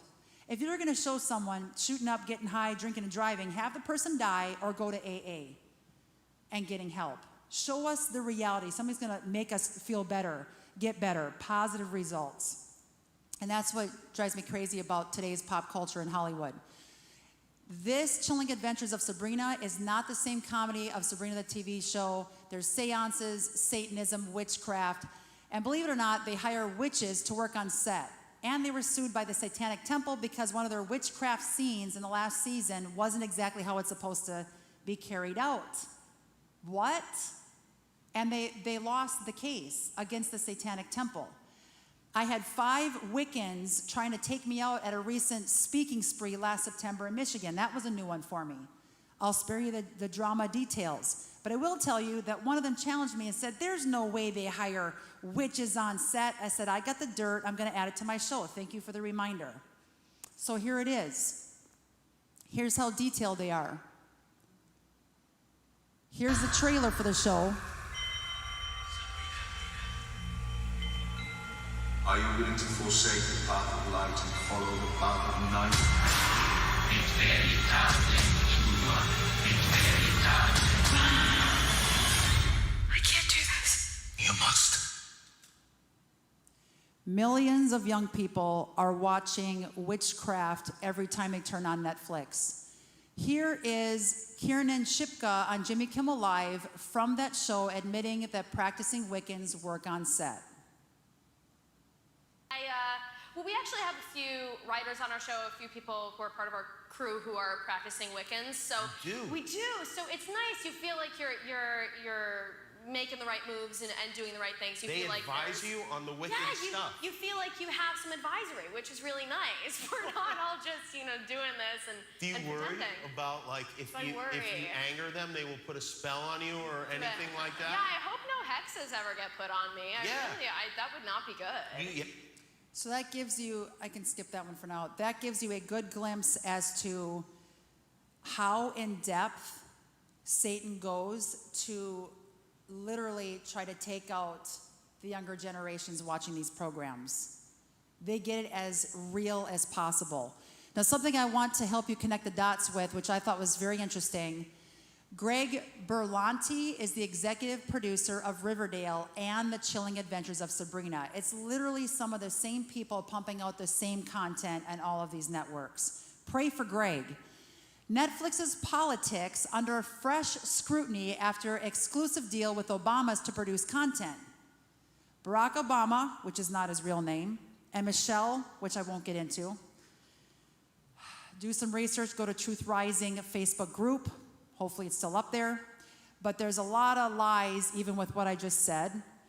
He is totally for the communist movement. So the fact that he is now on Netflix board and helping pump out content does not surprise me that we have the content we're seeing on Netflix. It's very contrived, very controlled, very connected. And what are people doing as a result? Woot woot, cancellation confirmation, people. I can't tell you how many times I get done speaking on stage in the last couple of years. I'm standing at the booth or hanging out on stage, and I have people coming up to me, guess who I'm on the phone with right now? I'm like, who? Netflix, they're going down. I just canceled. I'm like, oh yeah, Luke, get this on camera quick. A lot of people are canceling. That's what we can do. Do you know what we can do about this? Cancel. Don't let the poison come into your home. Close the doors. And now with Common Core curriculum in schools and parents waking up from the last couple of months of COVID, that plan backfired on the leftists, I'll tell you that much, because now parents are actually realizing, what, you're learning this in your curriculum? I'm homeschooling you guys from now on. And I even have flooded with messages in Facebook, I can't even keep up, a couple hundred a day coming to me, of parents saying, I'm now paying more attention because my kids are home a lot more than normal. I'm paying attention now on what they're watching on YouTube, what they're on there with their social media on their cell phones, what websites they're going to. So it is a time, it is a blessing of a time to reset that parenting button and figure out once and for all, how do I want to raise my kids? And it's never too late. You could have a 16-year-old that's drugs and into sex and everything else. God will give you the right words to speak, the right things to share. And I have a lot of dirt on Counterculture Mom YouTube channel that parents, you have to check out, because you might be trying to get your kids off this grotesque entertainment. You don't know exactly how to say it. I've got the proof on there. Hundreds of videos of celebrities admitting what they're doing is wrong. Different shows that I've done, teenagers that have changed their media habits. Check out the Counterculture Mom YouTube channel. Hopefully that'll stay up there. And get that information. Watch it with your kids and have a great discussion after. So what's happening as a result? Because of all this content pumping the airwaves, we have millennials are now ditching religion for witchcraft and astrology. But at the same time, knowledge is power. Get the truth out there. Things will change. Positive entertainment is in. It really is in. We just need more of it. So we have Blue Bloods, Shark Tank, Food Network, Now, I love, watching food and eating food, and I married Luke because he knows how to make food. I do most of the cooking, but I have like 3 things left in the fridge. I'm calling him high alert. Please make a buffet out of what we got in here. That's what won me. I'm like, you're single, right? Because you just cooked an amazing meal. And he's like, yep. I'm like, we're getting married because I love to eat. Shark Tank, whenever we watch those episodes, granted because of COVID, just to let everybody know, there's a lot of programming that's halted right now. But there's a blessing in that as well because of these 95% of the junk coming out of Hollywood is poison for our kids anyway. They're not able to shoot. And my husband just started a brand new film company with 2 other guys called Triptych Media. It is phenomenal. They have 7 feature films in the works right now, but they're pumping out positive content that platforms that do streaming can show.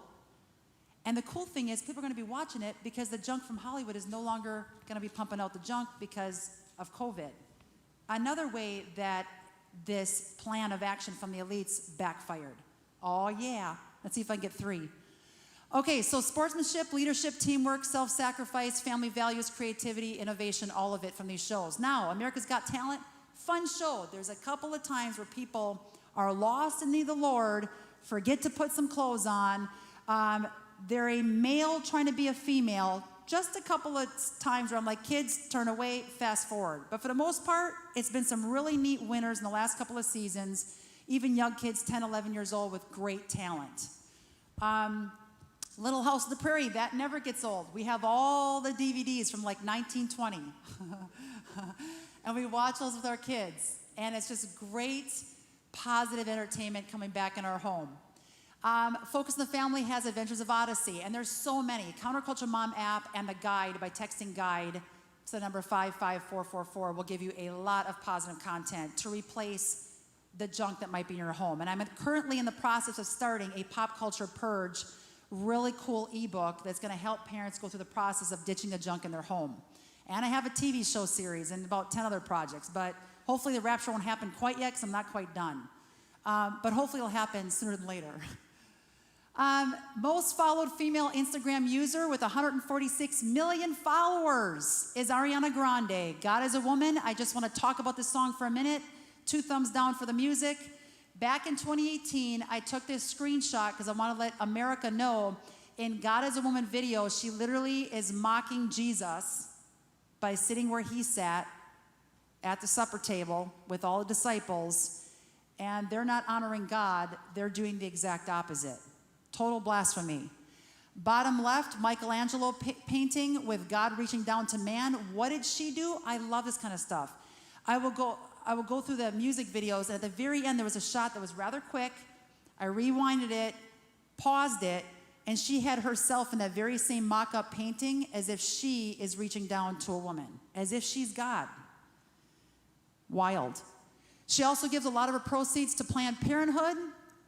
A lot of her proceeds go to concerts, dances around half naked, tells young girls, go ahead and be promiscuous and have sex, not a big deal. Of course, then the young girls going to Planned Parenthood and millions of dollars are being made on aborting that live, living baby in the womb.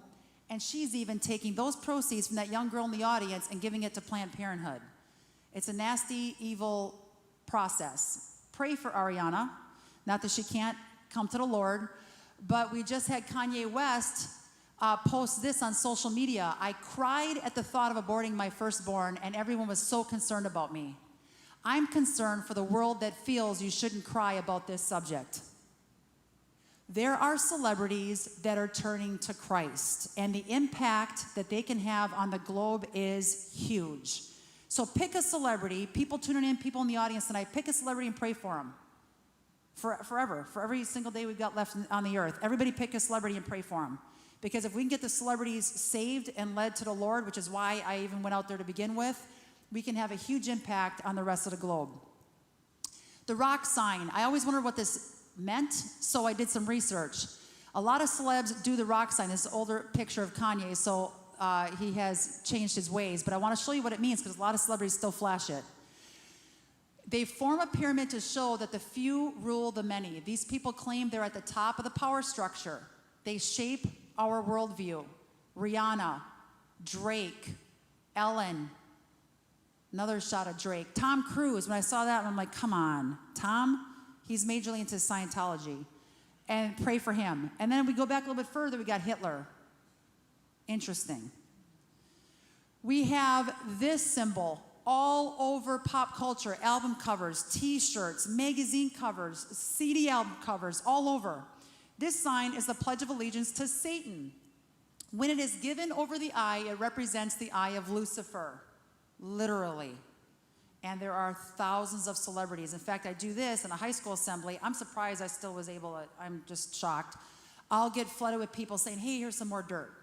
Because when kids see this, they're like, hang on a second. Either I keep believing the lie or I change and make better decisions on who I follow and who I want to listen to and have that message pump in my brain. And they'll send me more dirt that I just go ahead and share with the masses. And then we have tons of positive music, a lot of great trending videos on YouTube. Counterculture Mom app is loaded with those as well. These are some of the top songs that have been out there now for the last week or two, top of the charts.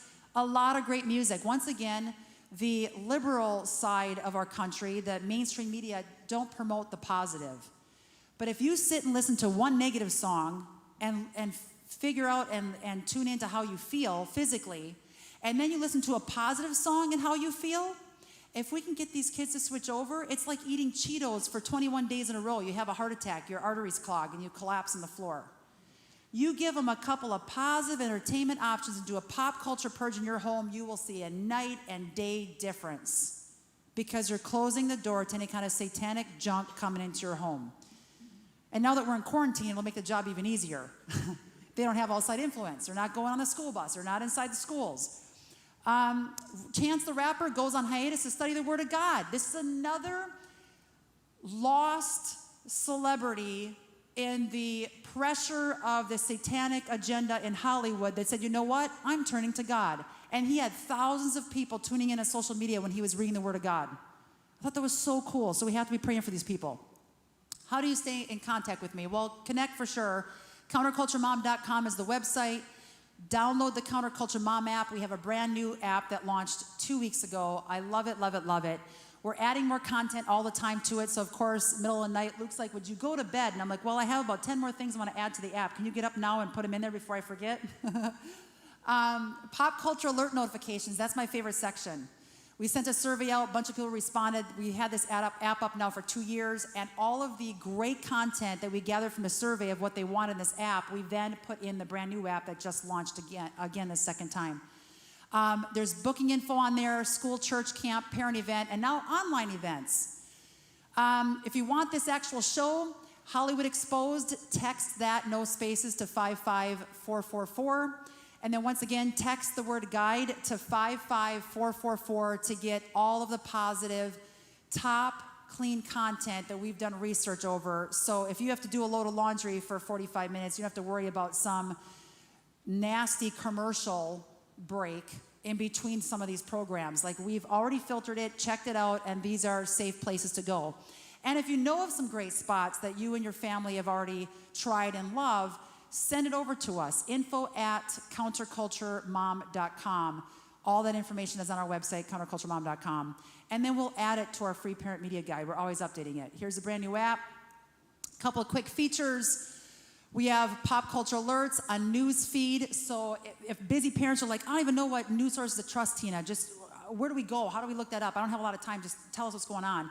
The news feed just pumps out daily from different websites, credible news sources, uncensored information that's actually going on. We pump it right through the app so you can quickly scroll through it and say, you know what, these two pertain to my family, the rest don't, but at least you have it coming to you, and you don't have to worry about going to the 70 or 80 websites that we do weekly to go through all of that to figure out what is the top news story that's impacting the most families in America.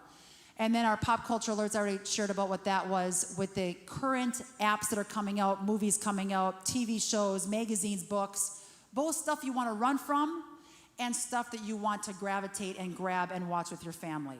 A lot of stuff is free on there too that we offer. If there's a free link to watch a movie ahead of time, we just let you guys know about it. Parent chat is also a major awesome section that I put in there.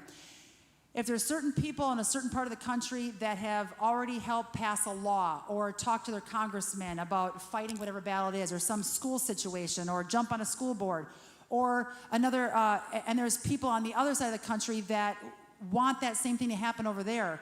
Instead of doing all the legwork, we're connecting the people. People in Washington that got that problem solved, people down in Florida need help, we connect the two on this parent check section. We got a parent in Wisconsin whose teen is heavily into drinking and drugs, and we've got a parent down in Texas that helped get their kid safe and help their kid with the addiction. We connect through parent chat these two parents, so the one in Texas can help the one in Wisconsin. So that's what we've been doing, is building this whole section out so parents can connect with each other. We also have, this is the pop culture alerts example of some great information you want to check out, like Selfie Dad just came out, awesome, clean movie, totally promoting father in a great light. Woo, woo, got one out there. Dear friend Shonda Pierce is in that one. And then we have check your apps that may be sharing private information. That's, of course, an alert type deal that you want to watch out what are your kids involved with. Very short alerts. Parents don't have 20 minutes to read an article. They've got 3 minutes. Problem? And we always end with a solution. Who to call, who to ban, who to address our concerns, or where do we go to get that positive content? What website do we go to, that kind of thing. And then we have featured educators. We're adding 4 more in the next 3 days. Very, very excited. One on finances. I'm working on one with fashion, social media guru, and there's this guy, Jason from Axis. Amazing content. So we're adding 4 new people to the featured educators on different topics to help you in your home. You can even get it on your watch. Pretty cool. Hollywood Exposed, we have a brand new series that came out. It's for download or physical copy. It's $40. You can go to counterculturemom.com, click on the store tab, get your hands on that. This goes through a lot of information, 4 hours of content. I promise you, you'll not be bored. I just got a text a couple weeks back from a teen that listened to the entire thing and said, "Where's more?" And the mom chimed in and said, "I can't believe that he actually listened to the entire 4 hours." And it was really good meat information.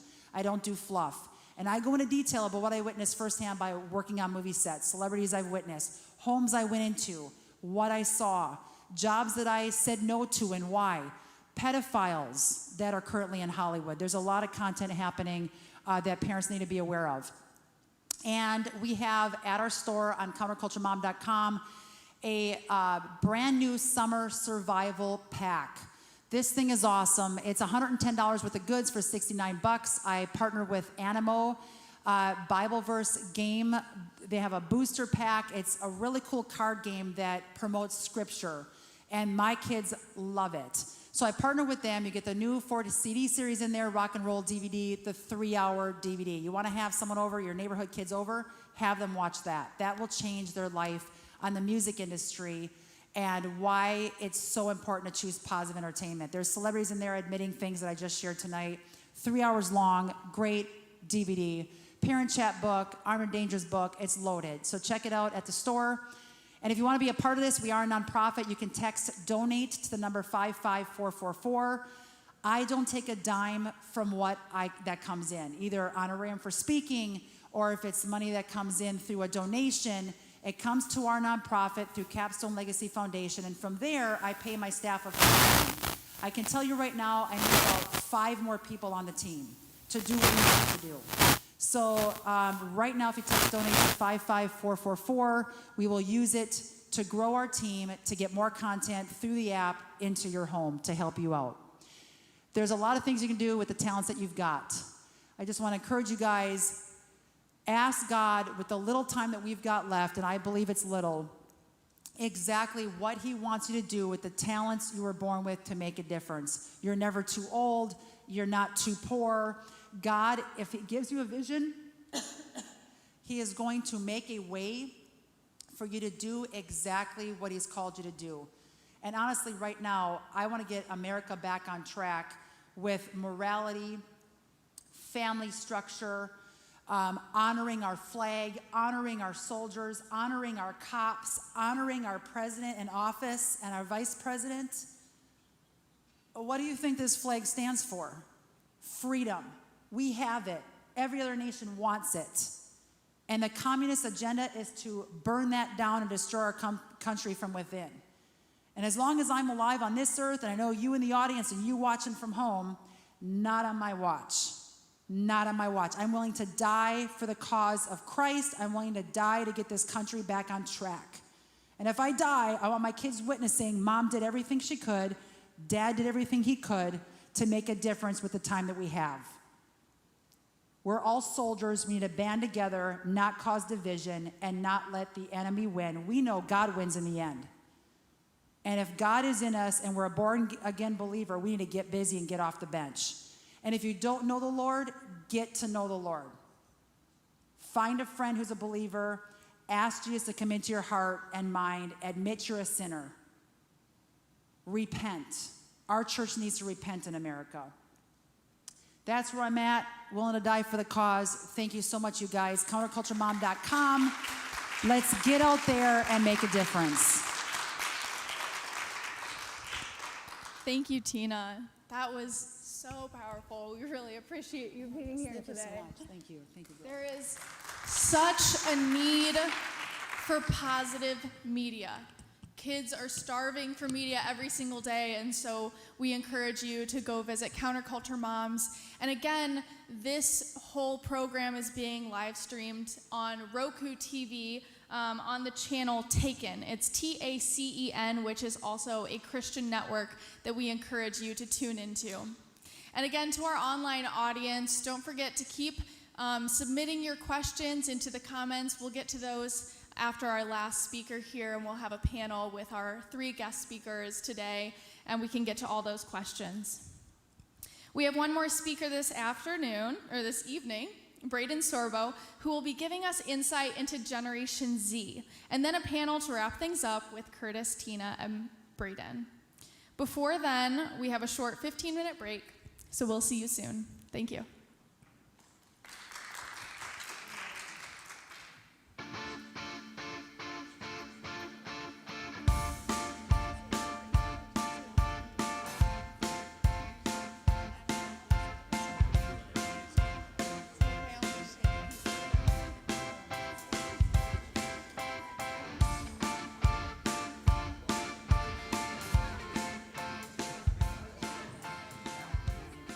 Because I'll guarantee you the women sitting around you will value and love you even more as they find out about the struggles and the hard times that you have actually walked through.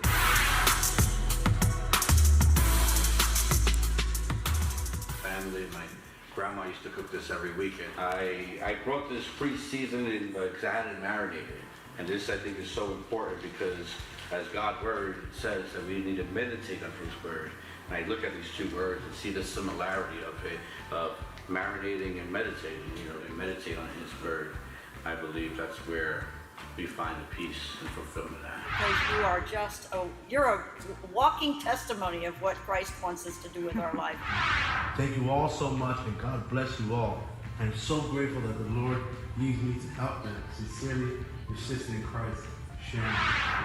I'm Seth Ray. And I'm Adriana Arnell. We get to meet some pretty amazing people from all over the world. Now, these are people who are actually doing some pretty incredible things. They are full of faith and courage, and they push the limits, and they bravely are chasing their dreams. And chances are you've probably never heard of them. And today we get to introduce you to someone who is practically normal.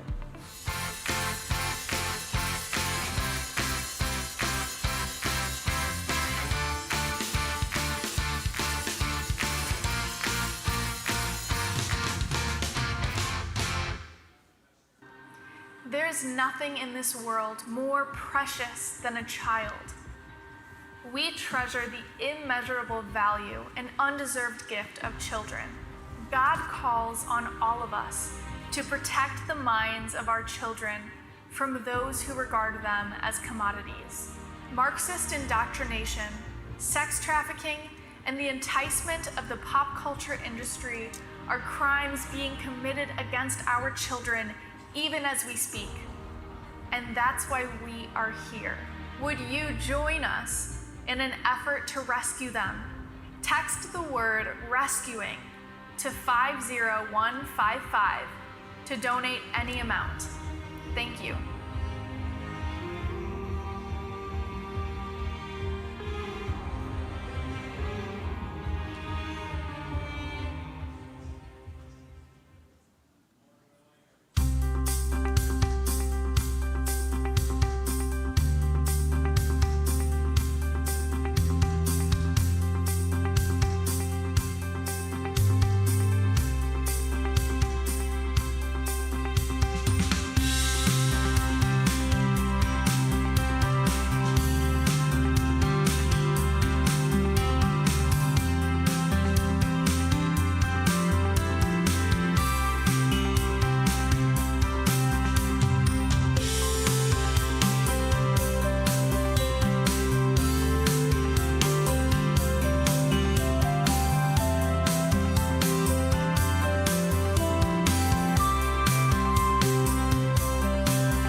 Jesus said, "Whoever causes one of these little ones who believes in me to sin, it would be better for him if a millstone were hung around his neck and he were drowned in the depths of the sea."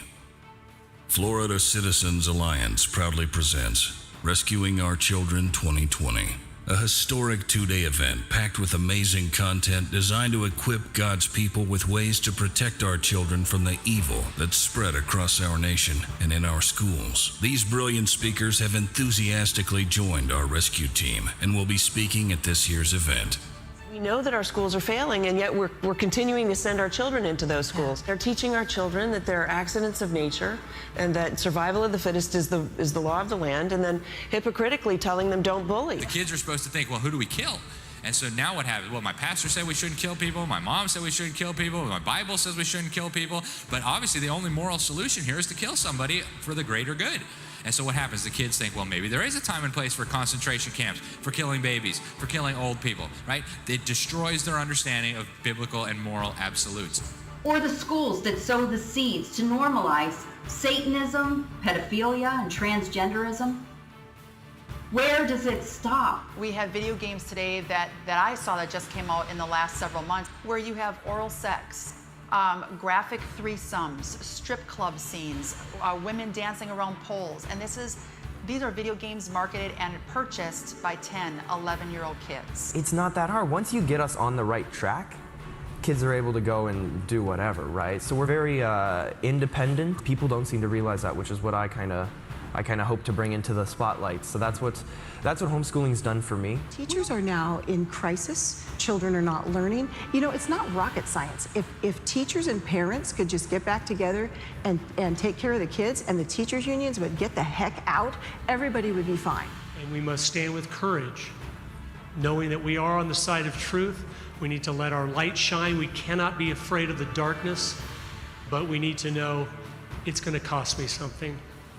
But I have to be willing to do that. For our children and our grandchildren, we have to be willing to do that as well. The hardest thing of it all was my father, because, you know, my dad, he would do anything for anybody, and especially, you know, for me. And so he decided that he had helped me with the enrollment. So my father, you know, he got charged too, and that's the biggest thing, is that he got charged.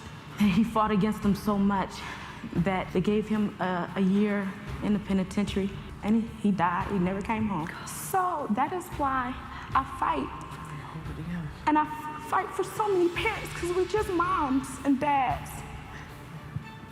We're just people that just want our kids to have equality, to have a great education. That's it. Rescuing Our Children 2020 is a historic two-day event packed with amazing content. Please consider supporting our efforts by partnering with us for Rescuing Our Children 2020 by standing to. There is nothing in this world more precious than a child. We treasure the immeasurable value and undeserved gift of children.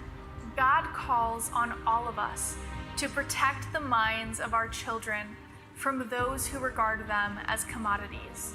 Marxist indoctrination, sex trafficking, and the enticement of the pop culture industry are crimes being committed against our children even as we speak. And that's why we are here. Would you join us in an effort to rescue them? Text the word rescuing to 50155 to donate any amount. Thank you.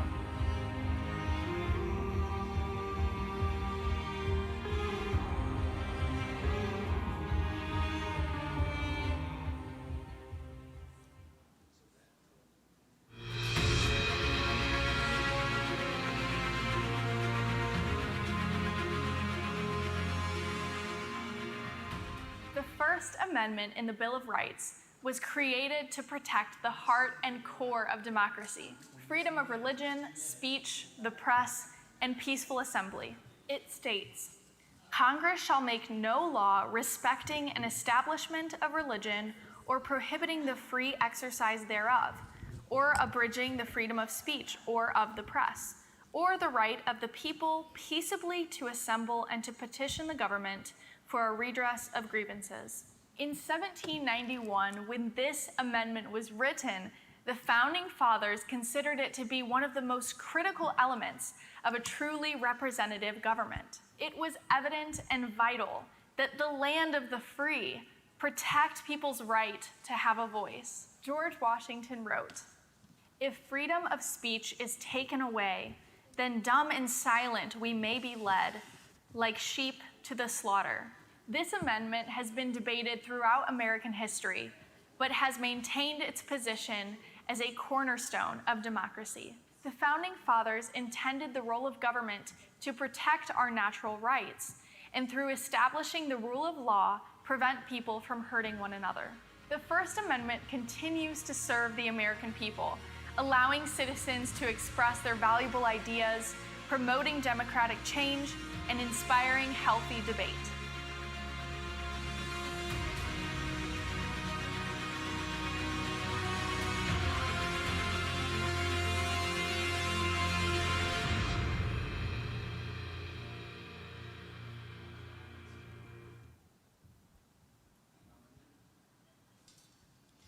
Welcome back.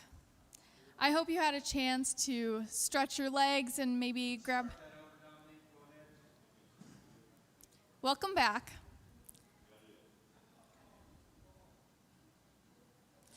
Welcome back.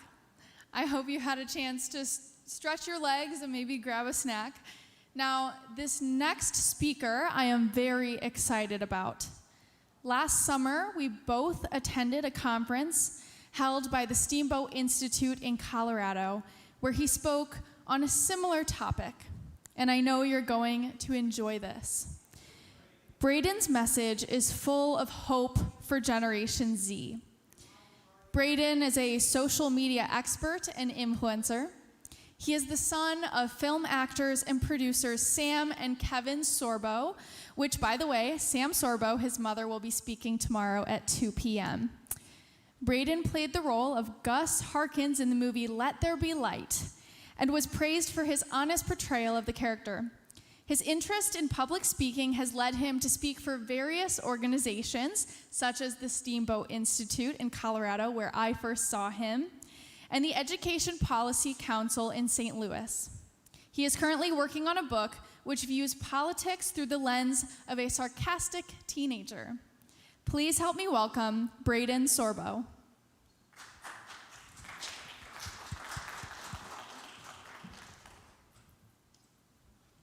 Well, hold on. Can you hear me all right? Are we good? Okay. This is interesting to do like a live stream at the same time. I like it. It's cool. Can I just start off by saying thank you to Ronnie for setting this all up and her team, because this is an amazing event. So thank you so much for having me. I just wanted to say that. I started my journey on social media on TikTok last year. Since then, I've gained over 1 million followers. My plan was simple. I was going to tell one joke a day. I honestly didn't really think much of it, but people seemed to really enjoy the content I was posting. So I kept doing it. Day after day, I'd find a new joke to tell to my fans. Sometimes I'd find my jokes on social media, sometimes random web pages, and sometimes fans would DM me jokes that they thought would fit my page. I never knew how much of an impact I was having until one day I was reading through message requests and a message came across my screen. It said, "Hi, you don't know me. My name is Max and I watch your videos every day. When I go to school, the kids bully me and make fun of me, and I hate it. I come home sad and I go to your page. Watching your videos makes me happy and you've given me something to look forward to. Thank you." Now, as the flyer said, my name's Braden Sorbo, and today we will be diving into the realm of social media. Think of it as the magic carpet ride from Aladdin. It's a whole new world. First, we're going to define the terminology. Next, we will talk about the current day platforms, their uses and users. And finally, we shall weigh the pros and cons of social media. So, let's get started. Before we begin, allow me to tell you a little bit about myself. I'm an 18-year-old kid who wants to be an actor, but then again, that pretty much describes everyone. So to be more specific, I'm an 18-year-old with 1 million followers on TikTok, and I get paid to make videos. I've been posting on social media, like I said, for over a year now, and it is the best job that I could possibly ask for. Not only do I get to do what I love, but I also get to meet the coolest people. From enjoying content creation and the company of friends to being approached by fans, social media has changed my life. But enough about me, let's talk about you. What do you think of my hair? Before we get into the nitty-gritty of social media, do you know how it all started? Many people like to credit Mark Zuckerberg for the invention of modern social media because he was one of the founders of Facebook, a site I'm sure most of you are familiar with. However, it is not the direct origin of the ever-changing world that we know and love today. There have been numerous other websites that one can credit with the originating of social media, but let's take a moment to go back in time and examine the heart of the matter. The first ever social media website created came about in 1997. It was named 6degrees.com, and it was a site where you could organize a profile page, message people, and create a list of connections. It was eventually bought out for over $125 million and taken down in the year 2000. However, since then has come back and made a comeback and is still around today. The next large site to ever be created was called amihotOrNot.com, and I'm sure you can guess what this site was used for. Users would upload a photo of themselves so that others could rate them on their appearance. As pointless as this site seems, it's also rumored to have influenced the creators of YouTube and Facebook when they were designing their platforms. As if that wasn't enough, the site also helped people focus on their insecurities and nurtured millions of hurt feelings. In 2003, MySpace launched alongside FaceMash. FaceMash was created by Mark Zuckerberg while he was a student at Harvard as a dating site intended to replace Hot or Not. Its more successful, better-looking brother, The Facebook, followed in 2004, and in less than a year, Facebook dropped the and it garnered over 1 million users. Originally intended just for college students, people from all walks of life started creating accounts on Facebook to keep updated with their friends and family. Around this time, everything took off. People recognized the usefulness of social media. LinkedIn, Flickr, WordPress, YouTube, and Twitter all came onto the scene between the years 2004 and 2006. This was a new wave of technology, and it took the world by storm. Over the course of the next 3 years, basically every major player staked their ground, and the rest were just rubble on the information superway. So now that we know the origins of social media, I'd like to discuss the different players in the game today. We're going to start off with YouTube. YouTube is a website that allows its users to watch videos posted by creators and upload content of their own. While many organizations and companies also use YouTube to expand their reach and promote their businesses, the majority of YouTube videos are produced by individuals. YouTube places ads on its users' videos in exchange for splitting the revenue generated by said ad. Every time a video is viewed, liked, or commented on, the algorithm picks up on this and promotes the video more to the general public. You see, the more views your video gets, the more money you make from the ad. When it comes to the homepage, YouTube will show you a compilation of everything until you start watching videos. After that, the algorithm begins to pick up on what you like, and it begins recommending similar content, otherwise known as confirmation bias content. You see, this is useful as you then have the power to pick and choose what the majority of your homepage shows. YouTube also has a kid-friendly feature, which would work for smaller children. As the algorithm has already detected what you want your kids to watch, in theory, young children should be fine. We'll talk about a little more on that later. Next up, we have Twitter. As many of you already know, Twitter is a site that allows people to network and communicate with each other. Created with the purpose of bringing people together with a like, retweet, and comment feature. And they're doing great with the bringing people together part, huh? Twitter describes itself as a company that aims at giving everyone a voice. You can laugh at that. A voice to all those except the ones who post controversial pieces that the founder and his cronies disagree with. Tweets have a 280 character limit, and people use every single one of those characters to express their feelings. That's why Twitter is what I like to refer to as a toxic sinkhole filled with zombies, so not necessarily a site that I would recommend for small children. Moving on, we have Facebook, the site that makes it easy to connect with people and post relationship updates that nobody really cares about. Was that harsh? I'm sorry. Most folks don't care, but I suppose some do. However, I don't. So, originally intended for college students, this website has since been taken over by the baby boomer generation. The site is run by parents and everything in between. There's some kid-friendly content on there, but overall, the site just isn't intended for small kids. However, this next app, which happens to be the little brother of Facebook, is. Instagram is a visual social media site. Twitter relies on text, Facebook uses text and pictures, and YouTube is video. Instagram's sole purpose is to use visuals to tell a story. The name comes from a combination of Instant Camera and Telegram. Today, this is one of the mainstream apps used by Generation Z.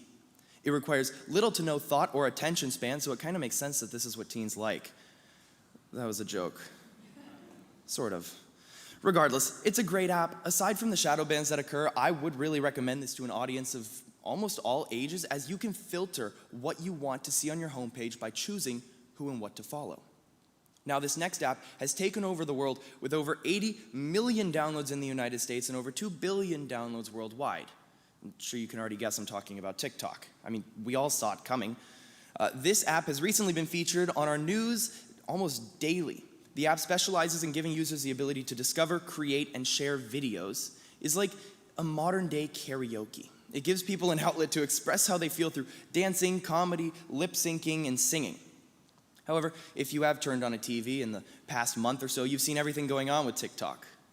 Currently, there is an enormous controversy over the app because people are trying to ban it in the United States. Reports are claiming that the communist Chinese government is stealing users' personal data. Now, I am in a very difficult dilemma because TikTok is how I make money. This is my job. So while I'm working to transfer my TikTok followers over to Instagram and YouTube, in the case that TikTok might be banned, which it's possible, because in case you hadn't noticed, there is a war from our Judeo-Christian culture and the communists. Which leads us to, is TikTok suitable for children? Yes and no. Yes, because the app is customizable like YouTube and Instagram. You can absolutely choose the type of content you want your little ones viewing. And much of that content is very innovative and it's engaging, but also no. Because every now and then, there is something with an underlying narrative that does manage to sneak in.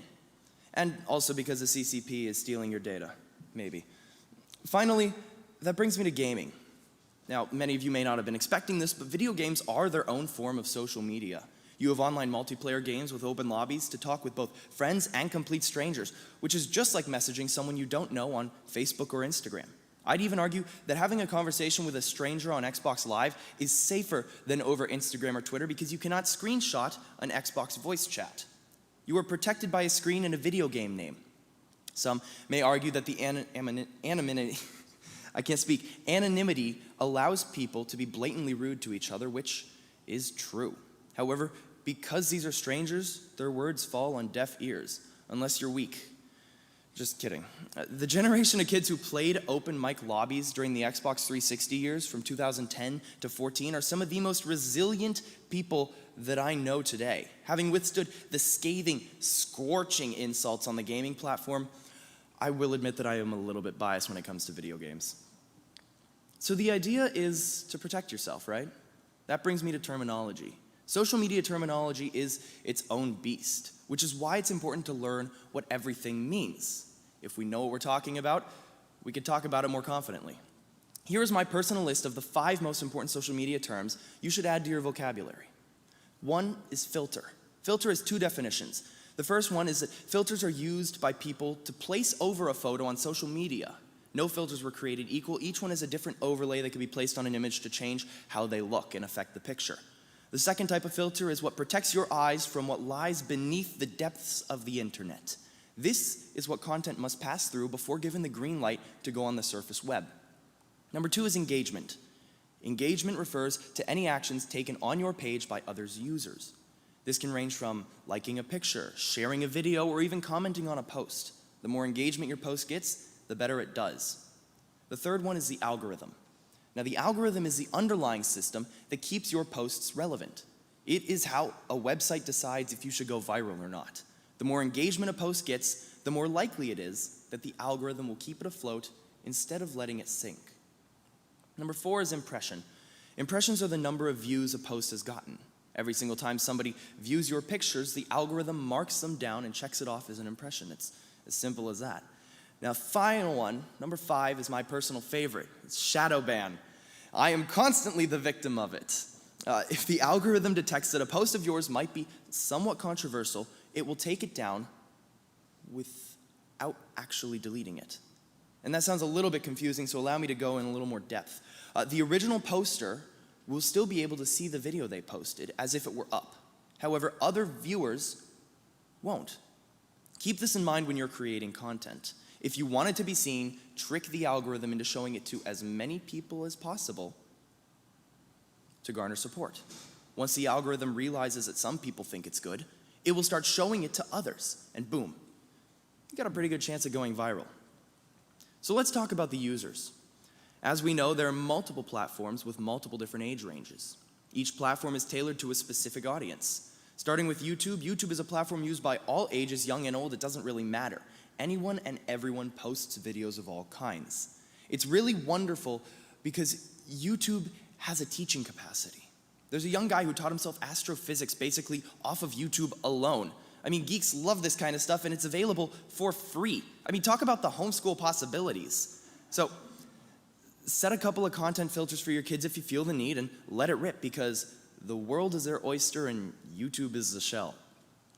Next up, we have Twitter. Now, I wouldn't necessarily say that this is a kid-friendly app, seeing it is virtually no pictures, and I like pictures.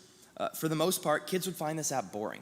If they really want to be on it, there are some filters that you could put on to ensure they miss the bad stuff. However, Twitter is notoriously strict about inappropriate posts.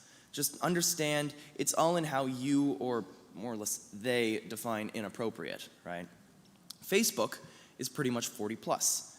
The few teenagers you see on there, like myself, simply have it to keep save backup data for our video games that we have on our iPhones. We don't actually use the site for anything else. Instagram is the opposite of Facebook. The app is majority youth users, which is why advertisers for new products take advantage of its sponsored posts that are forcibly placed on everybody's homepage. Finally, we've come to TikTok. People who have downloaded this app mostly range between the ages of 6 and 40. I've personally seen my analytics and am proud to announce that my page caters to ages between 7 and 80. Now that we know the age range of who uses these common social media apps, we can start to examine their benefits and the dangers of said social media. One pro is its educational opportunities. People's learning quotient used to be limited by their access to either the news or an in-person source. With the advent of social media, we've taken education to the next level. No more waiting for the 5 o'clock news to hear what's what. Instead, we hear about nearly everything just moments after it's been reported. And much of that is on social media, even by big news agencies. The downside to this, of course, is that news has become much less reliable. According to a 2014 study from Indiana University, 78.5% of traditional media reporters polled used social media to check for breaking news. People now have the ability to read one article, form an opinion, and publish it via social media.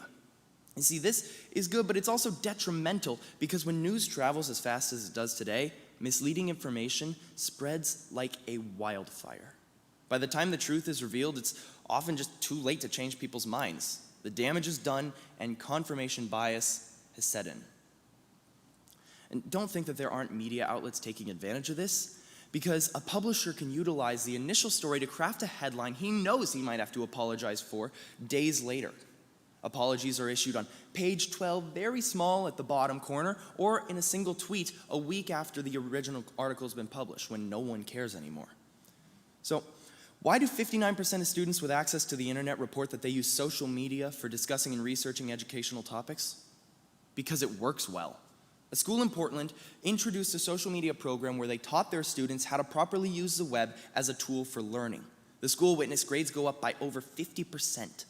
20% of students willingly volunteered to do extra credit assignments, and the absentee rate went down by 33%. But there is also the harmful effect social media can have on developing young minds. A recent article published in the Daily Signal discussed how groups of teenage girls are all deciding to become transgender because they feel uncomfortable with themselves. I was amazed. Transgender creators make a living by being themselves and posting about it.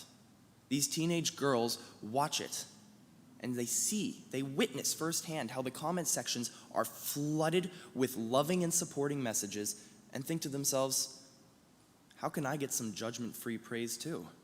Of course, this is indicative of a lack of self-confidence. Since everything is moving so quickly, and everything is constantly changing, people want to be the next big hotshot, and teens are going to do whatever it takes to get the limelight, even if it's only for a few moments. Negative comments on a user's post result in backlash and even death threats. The most supported creators on the internet today happen to be members of the LGBTQX37 crowd.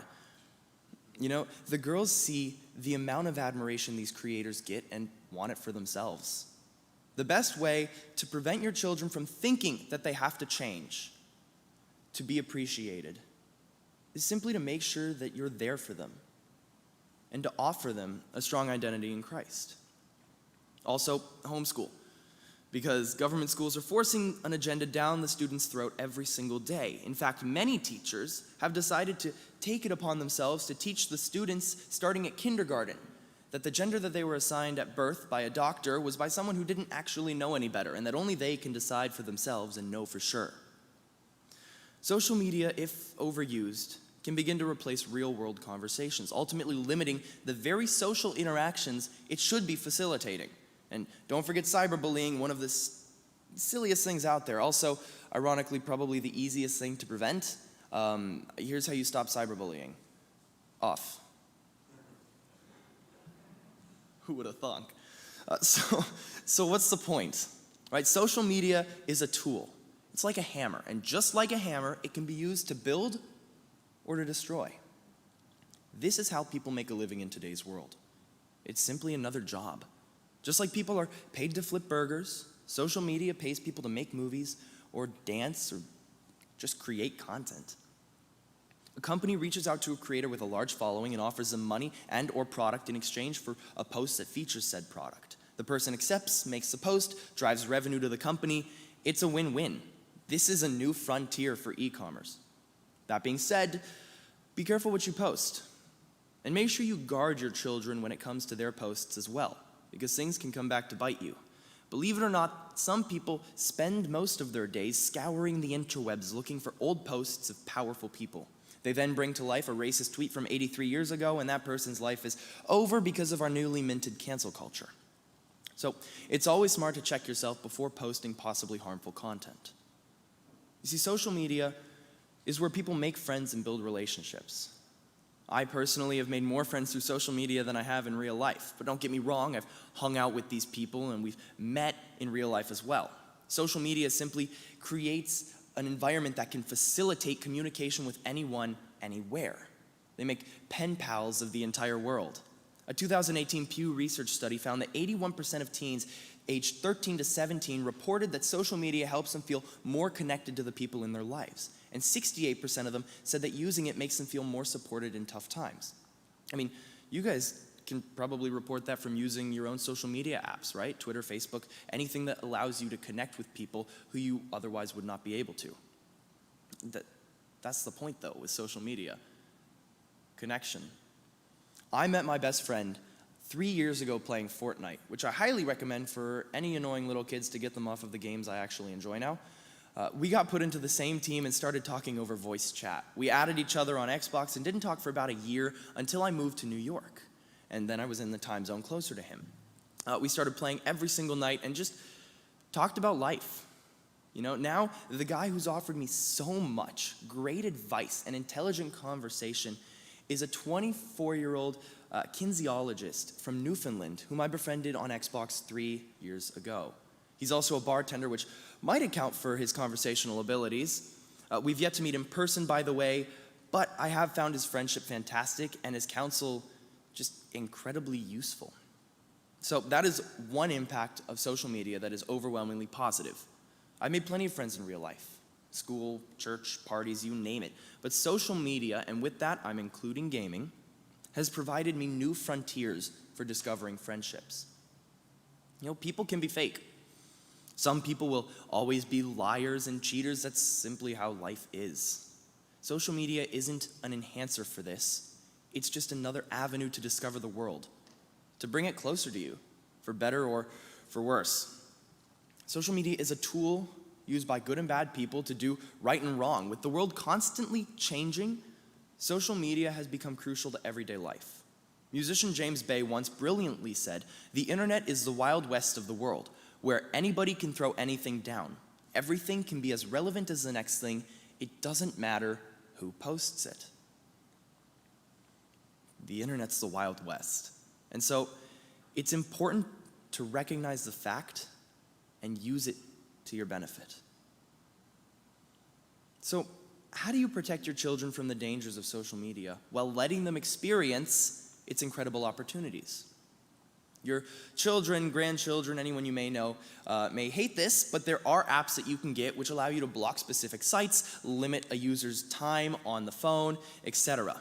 This is a dangerous game, though, as we all know the youth is rebellious. When someone says, no, you can't, we respond with, watch me. So how do you walk this tightrope of trust while keeping children safe? Teach them.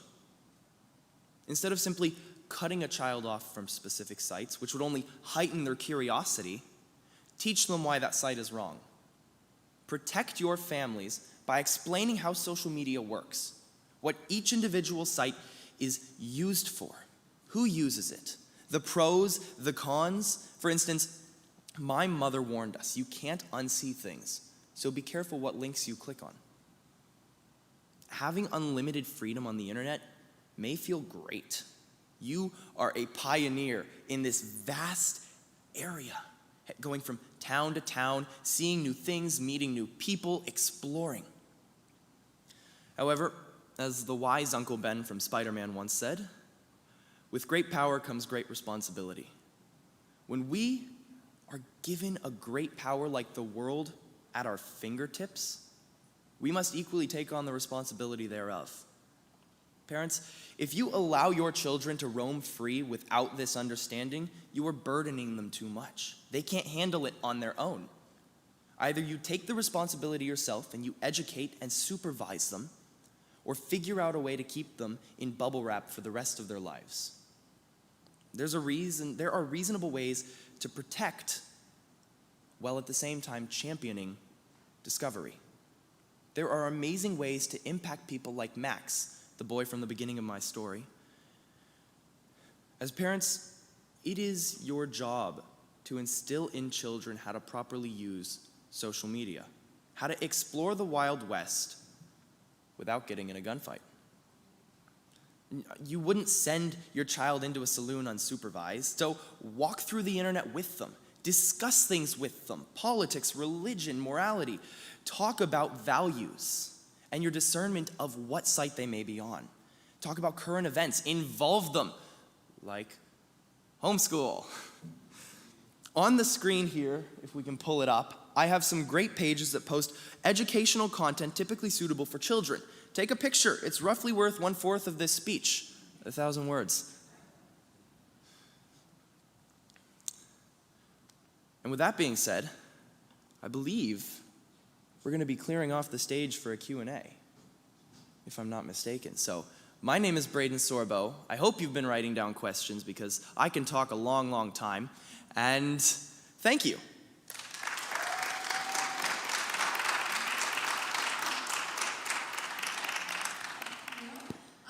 We would like now to invite Tina back up and Curtis Bowers. And if you guys want to take a seat, we're going to do a little panel here. Great.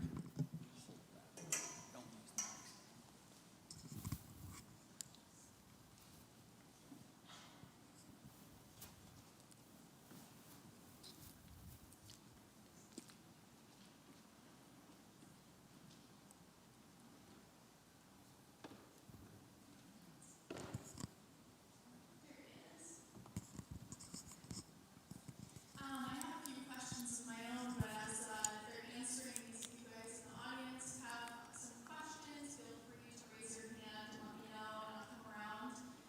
And then as well, online, if you're watching this on YouTube or Facebook or on rescuingourchildren.net, please just write your comment, ask a question, and we'll get to you as well.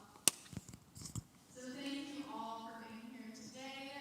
We really, just hit the jackpot with all three of you. It's such interesting topics, and I think that it really is just a great way to start this whole program of rescuing our children, hitting everything from religion to the schools to social media to media in general and what our children are being exposed to. One of my questions, and it kind of popped into my mind, Braden, when you were talking, so it starts a little bit with a story. I was FaceTiming my niece the other day, and she's 7 years old. She's the cutest. I love her. And I mean, fantastic parents. Really, they're watching what their kids are doing. But I think right now, during coronavirus, a lot of kids have so much time on their hands. And she told me, she said, yeah, well, I think I'm kind of going through my emo phase because I just sit in my room and I play on my phone all day. And it kind of just, it made my heart hurt because there's so many other things that she could be doing to explore and be a kid instead of sitting on her phones, but that's what kids are actually encouraged to do. So my question is about media in general. You were talking, Tina, about excessive time on social media and TV, especially during Corona. So how does this affect our youth? Is it the content or the time spent? Or both? If you could all maybe comment on that. Thank you. I would say it would be both. I mean, there's so many other things that kids could be doing during this time, and frankly, a lot of parents are also home in quarantine. And if parents aren't home and they still have to work, I would suggest getting family members together, getting neighbors together, neighborhood kids. My kids are constantly outside playing. Of course, if it's 110 degrees outside, you got to watch for heat stroke. But my kids are playing in the backyard. They're swimming at the local pool in our subdivision, bike riding. There's a really cool website called creatingamasterpiece.com. Excellent, excellent website for kids to take art classes. Of course, my kids were all taking at Guitar Center a bunch of different music lessons, and that all got canceled because of COVID. So my kids now are playing, of course, still doing their lessons every day at the house, but I create a playlist for my oldest son, Jake, and now he's taking lessons online for free for his guitar lessons. So how can we invest our time to use the talents that God gave us to make a difference? And by being on the phone, engaging in entertainment, or watching things that aren't even healthy for our mind and body, and even if it is, how many hours should we invest in that versus actually investing in our own talents that God wants to use in us? And so it can be easily a distraction, deception, all of it. So get creative with your kids. We have a big, long list of like 15, 20 ideas. So when the kids say they're bored, which really I have not heard my kids say they were bored in I don't know how long, we have a list right in the kitchen on our wall where we can say, okay, we played a board game, so now we're going to go outside and do this, or go swimming, or read scripture. They also have a Duolingo app on a computer where they can jump on there and learn Spanish. They've been doing that for about a year. I homeschool, so they're going to be looking at the Abeka online curriculum, and I also do face-to-face teaching with our kids. Lots of different options that our kids can be doing with the time that they've got, even in the house, to make a difference, to feel like they can give back, to feel like they've made progress. And honestly, it might be a little bit hard to pry them off the cell phone or off a TV show or a series, but just give it a week or two, and I can tell you a lot of people have told me, wow, Tina, thanks for the encouragement and the different ideas. I now learned how to write a song, or I'm doing poetry, or I'm doing an art project, or a speech that I'm giving, or science project. I mean, my kids have Legos. There's so many different things that our kids can be involved with, or honestly create on their own. And that's what we should be doing right now at the time that they've got with their parents or without during lockdown, not spending a ton of time on film and TV and social media apps where they're not only getting harmful content, but also just wasting time and not really making a difference in their own lives. So check out those different options and those different ideas. And if you're watching this and you have a couple of great ideas, please send it through our app, at the Counterculture Mom app. There's an Inform Us section on there, and we will blast your idea of what you're doing with your kids that's positive and engaging out to the rest of the people on that app so they have more ideas. Yes, all that is great. And a lot of you, if you know you already have kind of lost this battle or you're struggling, doing a media fast where you can cut all of it for a week maybe to start with and then try a month, so you break the chains of addiction to staring at a screen, which also, if you look at all the research and data, it's dumbing your children down. It's so bad for the mind, for the eyes. And the reason, well, what happens then as our kids become bored because their attention span is 15, 20 seconds or less, you're in trouble because you can't learn. There's no complex idea or thing you can learn where you don't have to sit and think diligently about something or read something for an extended period of time to grasp concepts and to understand principles. So when they have dumbed them down to a text and a little thing, and that's all the attention span they have, you're finished. And boring children, I promise you this will be, bored children will be boring adults. They'll have nothing to talk about. There's nothing there. And you don't want that for your children. I mean, cut this stuff. There's so many things a child can do. I know when we were growing up, we weren't allowed to watch TV on weekdays, any of my friends, any of us, and we were plenty busy. I mean, playing and having fun and doing games and just playing football in the yard, and there's so many things to do. And if your kids, the very fact that they say they're bored, if they do, that means, wow, I've failed in this area. A child should be so thankful for the free time they have. They want to go out and play, and they want to go do those things. My kids know if you ever complain, which they don't either, hey, there's a project for you to work on. We need you to weed these flower beds. We need you to build this. We need you to fix this. And usually we have to pull them out of their fun, which is great for children. The adventure of going digging a hole in the yard and making a fort with a board over it and play is so important to the development of your creativity and your just contentment. You wonder why our kids aren't content. You need to be content all by yourself to go read a book or to play a game or build a puzzle or just talk with your brother or go out and just do simple things. The more we make things so complex, you're guaranteed to have a miserable life. God meant us to enjoy the simple things, the free things. Our family, we go out every night and play Frisbee, so we all get exercise and stuff together. And we have more fun doing that than if you sent us to Disney World. We enjoy, it's free. That's why I always told my kids, do what's free, enjoy what's free, the things you do regularly, and then your life will be so much less expensive, one, but you won't always having to be, just following the crowd. What's everybody doing? Oh, we need to go there. So anyway, just screen time is dangerous for their brains, one. We were not put on this earth to waste our time in idle chatter. The Bible says we will give an account for every idle word spoken. Didn't say sinful words, it said idle, which is sinful. Just talking when you're not even saying anything, that's sinful. Just texting people that you don't even know or hardly know. The eyes are the windows to the soul. And you cannot have a meaningful, purposeful relationship unless that is happening regularly.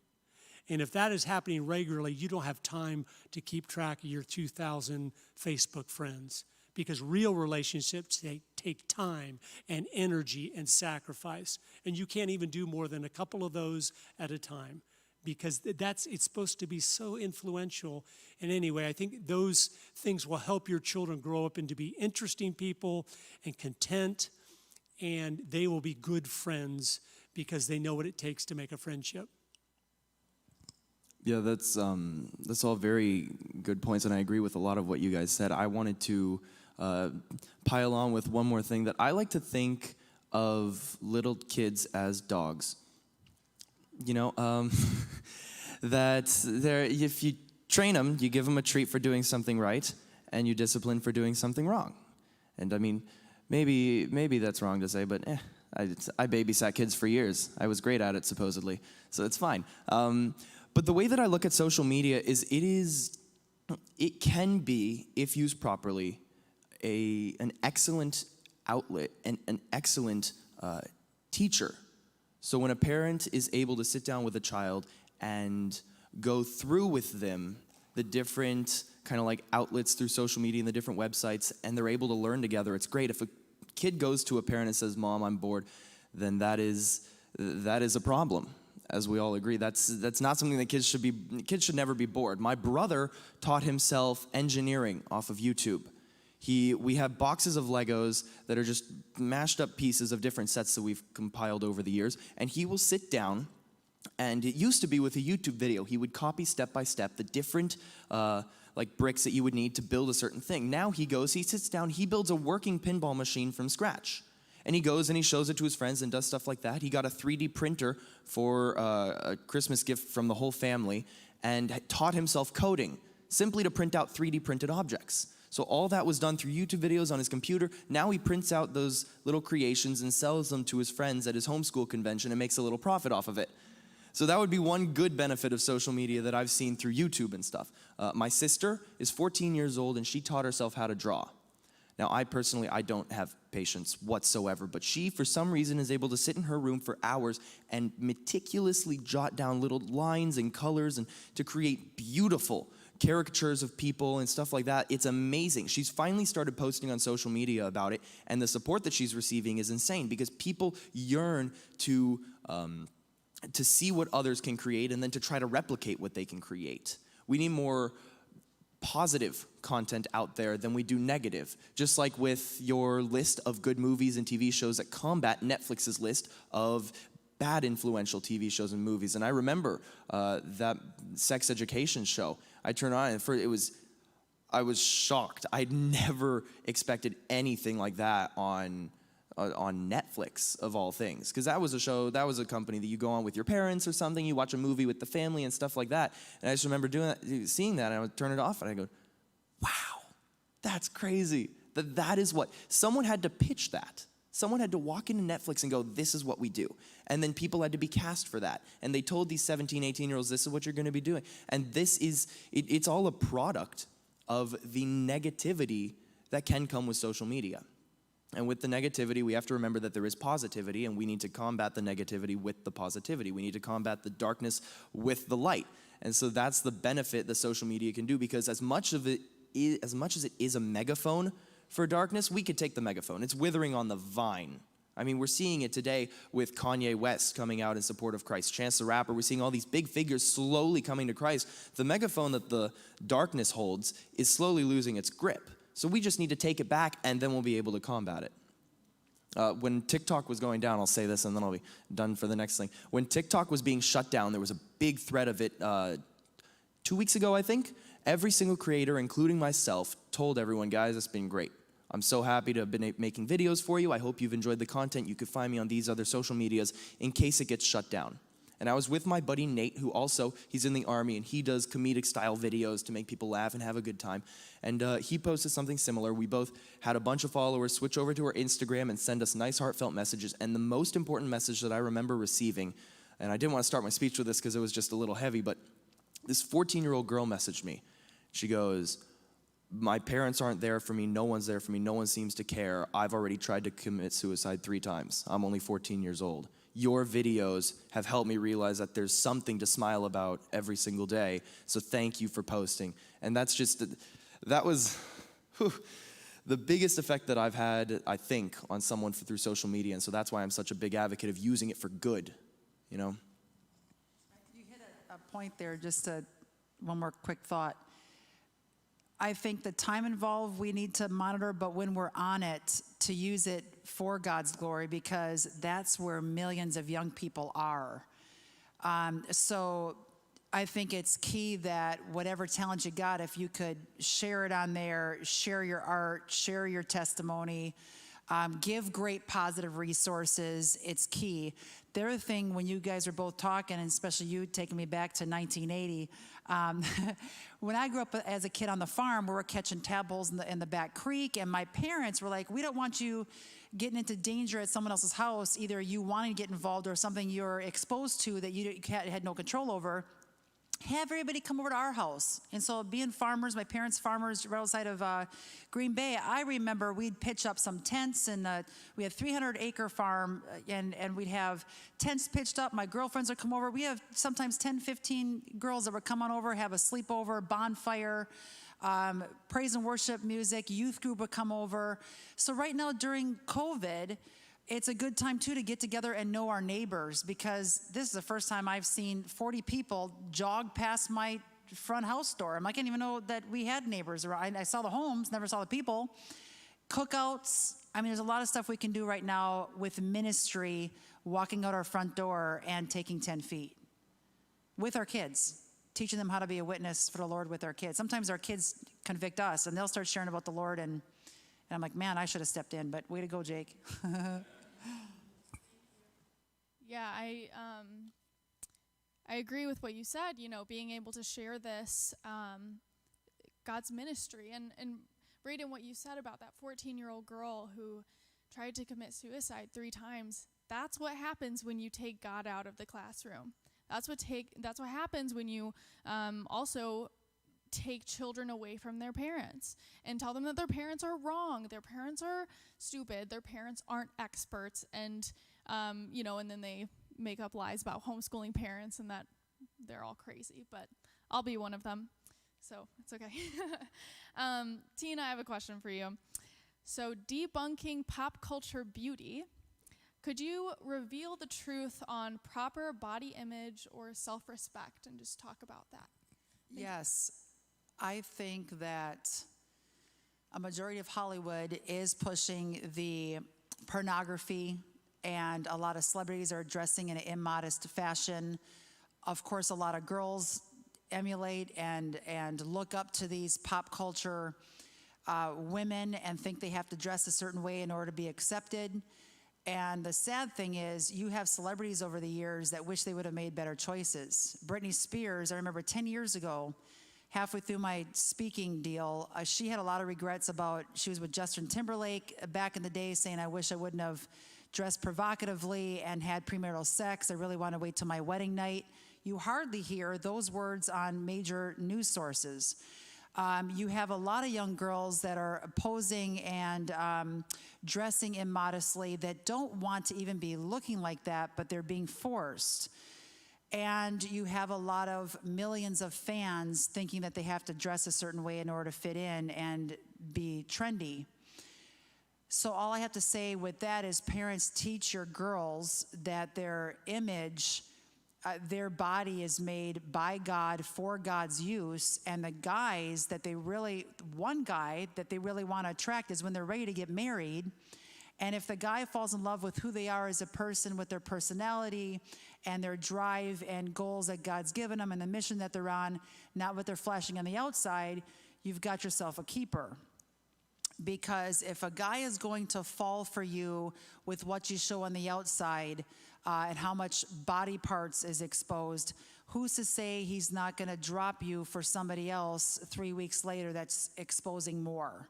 And we're learning to lower our standards and attract people with the wrong thing. And it really drives me crazy, because a lot of these celebs, when they promote it, they're getting paid millions of dollars. They're on billboards. It looks like it's flashing in, when in reality it's very empty. I've met a lot of celebrities during my 10 years in LA at fashion runway shows, on movie sets, some of them crying backstage. I remember one bridal event that I did, and a couple of women were talking to me afterwards saying, did you see me on the billboard on Hollywood and Sunset Boulevard? That's not me. They took off a bunch of pounds. They shaved, shaved down, my image on the screen and on the billboard. That's not even who I'm looking at. I can't even live up to my own image on a billboard. I've heard that so many times over the years. So be you, and don't be worried about trying to attract somebody. In fact, I don't think you should be dating anyone until you're ready to get married. A lot of young girls think they have to be sexually active with someone in order to fit in, and then they feel guilty because of everything that's wrapped around that. Pregnancy, loss of virginity, and it's Satan's tactic to deceive the masses and draw you further away from Christ. Abstinence is hardly talked about, because it's talked about in a negative light, something that's uncool. And honestly, the coolest thing you could do is live for God and be you. And if you've already had sex in the past, already been sexually active in some way, God forgives, and your identity is not what you've done in the past. That's another big lie as well. And then steer clear from any influences that you're looking at trying to think that that's the way you're supposed to live your life. Don't look at those magazines. Don't download those apps. Don't follow people on Instagram, celebrities on Instagram that dressed immodestly. And then, honestly, it'll be less and less of a temptation for you to feel like you have to do it in order to fit in. Then, sorry, I didn't think I was going to go this long. Ideas. Start an Instagram social media platform. Start a website of modest dressing. Create a fashion line that's for modest dressing, where you're fully clothed and covered and classy, because there will be millions of people that will follow what you're doing because you're doing something against what the culture is promoting, and it's in. People want it. There's just a lack of options. So instead of following other people that's making you feel less than, start your own clothing company where millions of girls can follow what you're doing, that is raising the standards in our culture, making women feel classy and loved for who they are, not what they're showing on the outside. Thank you. You know, it's a very interesting topic because body image today isn't just what you're wearing. Because of the filters that you were talking about, it's actually becoming like a mental disorder that kids are looking at themselves through these filters. It'll change your face. It can make it look like you're 10 years younger or you're a fairy or something like that. And actually people are going to get face surgery based on their favorite filter. This is happening. And so I think when I was younger and I first got my phone, I used to, let my cousins and nieces and nephews play with my Snapchat so they could look through the filters. And it's really fun until they start getting addicted to it. And I found even for myself, I will not put filters on regularly because it is like an addiction. And so as parents, I would just encourage you to watch what your kids are, how they're filtering their face on Snapchat. It sounds weird, but it really is becoming a huge body image issue, especially for young girls. So Braden, I have a question for you. So we've been talking a lot about how we can inform parents to then talk to the children. How can we kind of reverse that as well, maybe through social media? How can we reach out to the youth in a way that can get them to also talk to the parents and kind of create this dual circle? That one has always been something that I've considered, because you have to have both ways. You can't have one without the other, right? As you know. The hard thing about that is, as rebellious teenagers, the last thing we want to do is go to our parents. Like, that, it's mom and dad. Ooh, why would we want to talk to them about anything? But we have to realize and we have to see the benefit in going to them and just kind of explaining everything, what one is going through, what they need help with, what they want to talk about. My mom and I had a great conversation just a week ago about social media and how detrimental it can be to people who don't regularly check in. And so it's a fine balance between being overbearing as a parent and being underbearing, just like the girl who came to me and messaged me. Her family wasn't there for her. Her parents she didn't think they cared. And I think all it takes is just phones away at dinner, sit down, have a conversation, talk. The last thing that a kid wants is to be treated like a kid. That is the very last thing that a young child wants. They want to be treated like an adult because that's what they're trying to be, and they're trying to emulate their parents. And if they can't emulate their parents because they don't see them enough every day, they're going to emulate the next best thing, which is what you see on social media. So the very best thing that you can do as a parent is just to sit down and have a conversation. Treat them as your equal. As weird as that may sound, if they're 10 years old or something, just sit down and have an actual conversation with them about what's going on in their life, what's bothering them, what's making them happy, who they're talking to at school, what social media apps they're using. As weird as it sounds, it's as simple as that. My parents do it with my little siblings. They do it with me. We sit down, we put our phones away at dinner, and we just talk. And as a family, we grow together, and it is so exponentially valuable.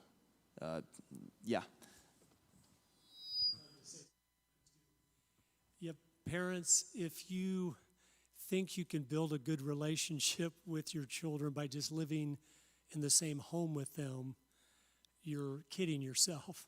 Just like if you had friends that you never talked to but just were around them but never said anything, they wouldn't be friends. They wouldn't be someone you even knew. Parents have to, why I think some of that social media needs to go is so there's time left over for parents to spend time with their children, to get to know them, to build a relationship, because you have to have a relationship to have influence. If you do not have a relationship, they could care less what you say about anything, and they will go behind your back on everything. But once you knit their heart to yours by investing in them, by loving them, by having high standards for them, and where you tell them, sweetie, I'm not going to let you do that. I know everybody else is, but I love you. And that ends in destruction. I was young once. I've already seen that play out. It doesn't work. And when the book of Proverbs, my favorite book in the Bible, I've made all my children memorize the entire book because it's wisdom. Who doesn't want to be wise? He says, Solomon to his son, the wisest man that ever lived, said, my son, give me thine heart and let thine eyes observe my ways. I remember reading that going, wait a minute. If their eyes are supposed to observe my ways, they have to be with me. That can't happen if they're gone all day, gone all night, gone all weekends. And so I started taking all my children with me, or as many as I could, everywhere I went. I haven't gone on a trip in 10 years without 1 or 2 or 3 of my children with me. Otherwise, it's a waste of time for me to be sitting in a car by myself. When I have my son Crockett's with me this trip, we talked for the last 11 hours driving from Texas. So I have time with them, and I could talk to them. What's going on? Were you struggling with this or that? We were just at another conference. And just getting to know him and enjoy him and be able to tell him 10 times in one day, I'm so glad God put you in my family. I'm so thankful. He is so good to me. I don't understand it, but I'm excited for your future and to give him a vision. If you do things God's way, son, you're going to see what he's going to do for you. It'll blow your mind. Don't be deceived. But the time has to be there. About 20 years ago, because I just was inspired by someone, I started letting everything go in my life. Used to be great at golf and loved it, but I said, nope. If I am to raise these children to go change the world, I don't have time for golf. And that was just my decision. I've played one time in the last 25 years, but I'm so glad I didn't do that. Now I go, thank you, Lord, for giving me the discernment to know that was worth doing. Because now I have 9, most of them are adults now, that are my best friends in the entire world. And I think most of them, which I'm so grateful for, would say, and Daddy's my best friend. And it's just, it's special when you invest. Parents, God has put a love for you and your children from birth. You didn't do anything to deserve it. It's the way he's designed things. But what happens, your kids see you as their hero, naturally. But what happens over time is we prove to them, no, we're not their hero, because I don't have time for you. Hey, no, I'm busy. I have to get out of here. What? And finally they go, oh. And they'll go find another hero or a friend or someone. But if you take that time to invest and love and enjoy, kids are not just a mouth to feed and a burden. Enjoy them and love them. You'll start to see, and it might take a little work to baby step into this. You'll go, turn the dumb TV off. We have so much fun playing games at night. We have so much fun laughing about things or playing music. My kids are so musically talented because they had the time. They weren't doing all those other things. And you just realize, oh my goodness, it's just the family is incredible, but we need to invest. As in anything, you want to win the Olympics, you got to go practice hard and sweat and spend hours running. If you want to be a great parent, you got to go invest and sweat and spend the hours. But the reward is far greater than any Olympic medal. I promise you that. I was just going to say a thing. I like to get stuff done fast so I can cram in more things. And God's been like smacking me in the side of the head during this COVID chaos time, saying, you've got time. You're not on the road speaking all over my creation. So instead of kicking the kids out of the kitchen because you can get the meal done in 18 minutes versus an hour and a half, have the children in there. So now every other night or so, I have a different kid in the kitchen. And Stella, who's 7, was cooking the meal last night, and it was fantastic. The night before that, it was my 11-year-old son. So like I'm learning how to take different things that I could get done faster with no kids and getting them out of my hair. I'm now said, come in my hair, help me with these different things. And it's a way for us to teach. Am I perfect? Absolutely not. My husband will attest to that. But I'm learning how to be more patient with the kids and get them involved with doing stuff with me so they can learn. And I'm realizing the benefit of that is soon I'll be able to say, Jake, you've got dinner tonight. I'm gonna take off and hang out with the other 3 kids. You're in the kitchen. And it makes them feel like a sense of accomplishment. Mom trusts me, you know, making a meal. So just some ideas now that we have a chance to reset the parenting button to get the kids more involved.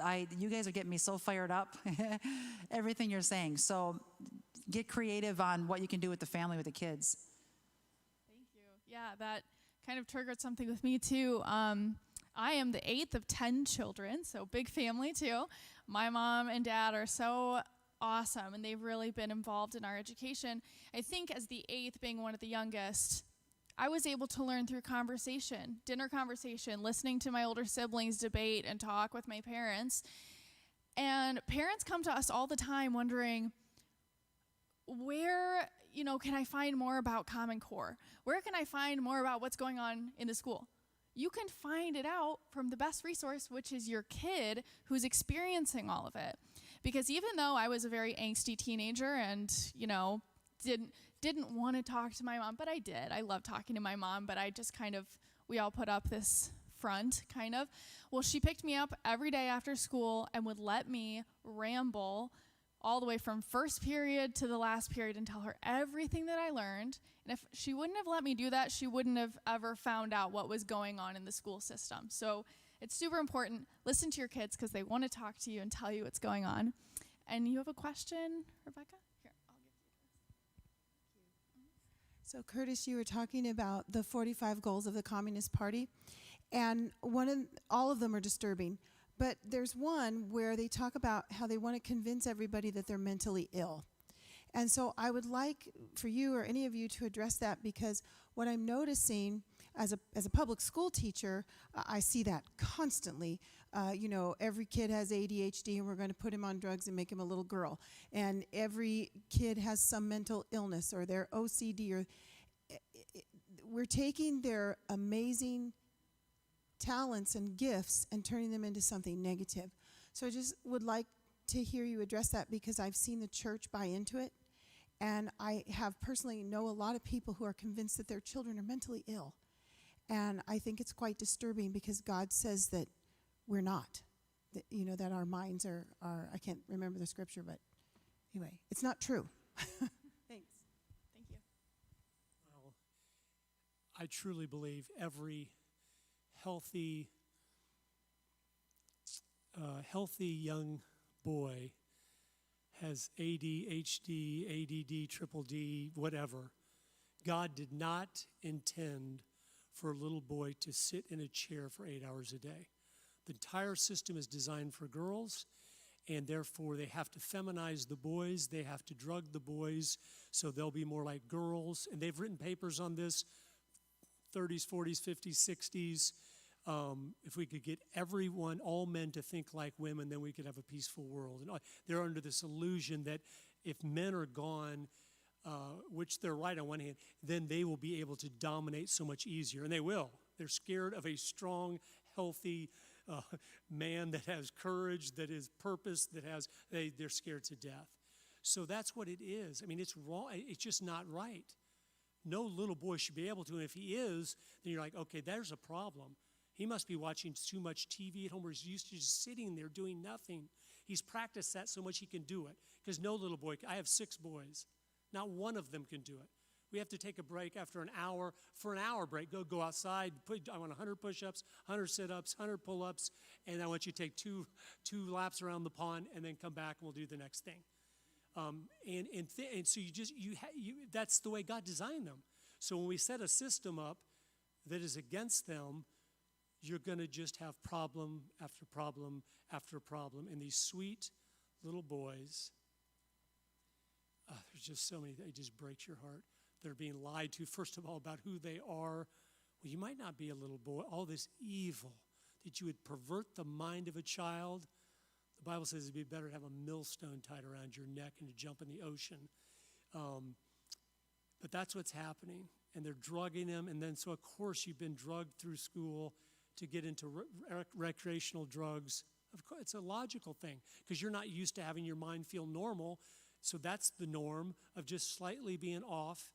And so we wonder, why do we have a drug problem in this country? Why do we have suicide problem? And why do we have all these issues? They've been self-inflicted by a system that hates children. It refers back to destroying the family system, because when you convince someone that they are mentally ill or mentally handicapped, what does everyone else do? They treat that person differently. When you're a little boy growing up and your entire family treats you differently than they do your siblings, you begin to grow a disliking for those people who are treating you differently because you think that they see you as something that you're not. You think that they look at you with disdain or disgust or anything like that, and you eventually grow a disliking towards them, in which case you are ripping apart the family structure because you are tearing the boy away from his parents. And I will also say that during my homeschool in 7th grade, that was challenge A for classical conversations. That's what I did. My mom was my teacher, and after every subject, every single boy in the class would bolt around the entire little campus, which was a church that let us use as facility. So we'd bolt 2 laps, and we'd see who would win. And I noticed every single girl sat in class. Sometimes they would join, but for the most part, they sat and talked. We ran around a couple times, came back, did a subject, ran around a couple times. And so we need to move. I can't sit still. It kills me. And I'm just going to add in there, I remember over the years, didn't read anything recently, but I remember over the years reading articles that the schools get a kickback for all the meds that they put the kids on. So if they get a kickback from every med you put a kid on, I'm going to give this kid 4, and Johnny's getting 4, and Sally's getting 7, and Carla's getting 2. So more cash in the school system by putting these kids on drugs. It's really sad but true. So homeschool them. Yeah, we're at Florida Citizens Alliance. We're a big advocate of, the public school system really teaches that one size fits all. One size does not fit all. Every student learns differently. And if your kid is having a hard time focusing in class, it's probably not that they need some kind of medication. There's some other underlying problem. Maybe they need a tutor. Maybe they need to be homeschooled or a private school. You can explore your options, and we encourage you to do that. That in a society that preaches that every single person is special and unique, they are trying to make everybody the same. That's kind of confusing to me. We have 3 minutes left, so I just wanted to do a little lightning round. If each of you could just do a minute of closing remarks, and then we'll wrap up today's session. Parents build a trust with your kids. Kids will come to you when they trust you, and that's how they'll explain their problems to you. I recently had a friend who broke down in front of his mom and finally confessed a problem, but before he did, he said, "Promise you won't be mad." And that's heartbreaking because he was so afraid to say what his problem was, that he was so worried about what the repercussions might be, that he waited years to do it, to finally lift this burden off. And when he finally did, it felt so good, it felt so relieving that he was it was like he was a new person. So you need to instill a trust, a bond between the parents and the child, because then they'll come to you with everything and anything. Yeah, no, that's one thing. 2 things I'd like to say. One is, don't be discouraged if you realize I got a long way to go. I remember the day I heard the talk that changed my life. I was so excited because I kind of knew where I was going, but I was so discouraged because I realized I've got so far to go. So don't be discouraged. You just got to start baby stepping in the right direction with a vision for your family. On what Tina talked about a little bit ago about modesty, the best definition I've ever heard of modesty is this. It's not rules, it's not lengths, it's not all this. It's dress in such a way it draws attention to your face. So it's not rule, it's just you're dressing where it makes you look prettier, your face. And that's where you're looking, because if you don't do that, as men, all men know, you do become an object. If we're not looking at your face, if men are looking at your body, then you're a body. and you're down, you're worthless, you're nothing. All they might sweet talk you, oh, I love you, I like you.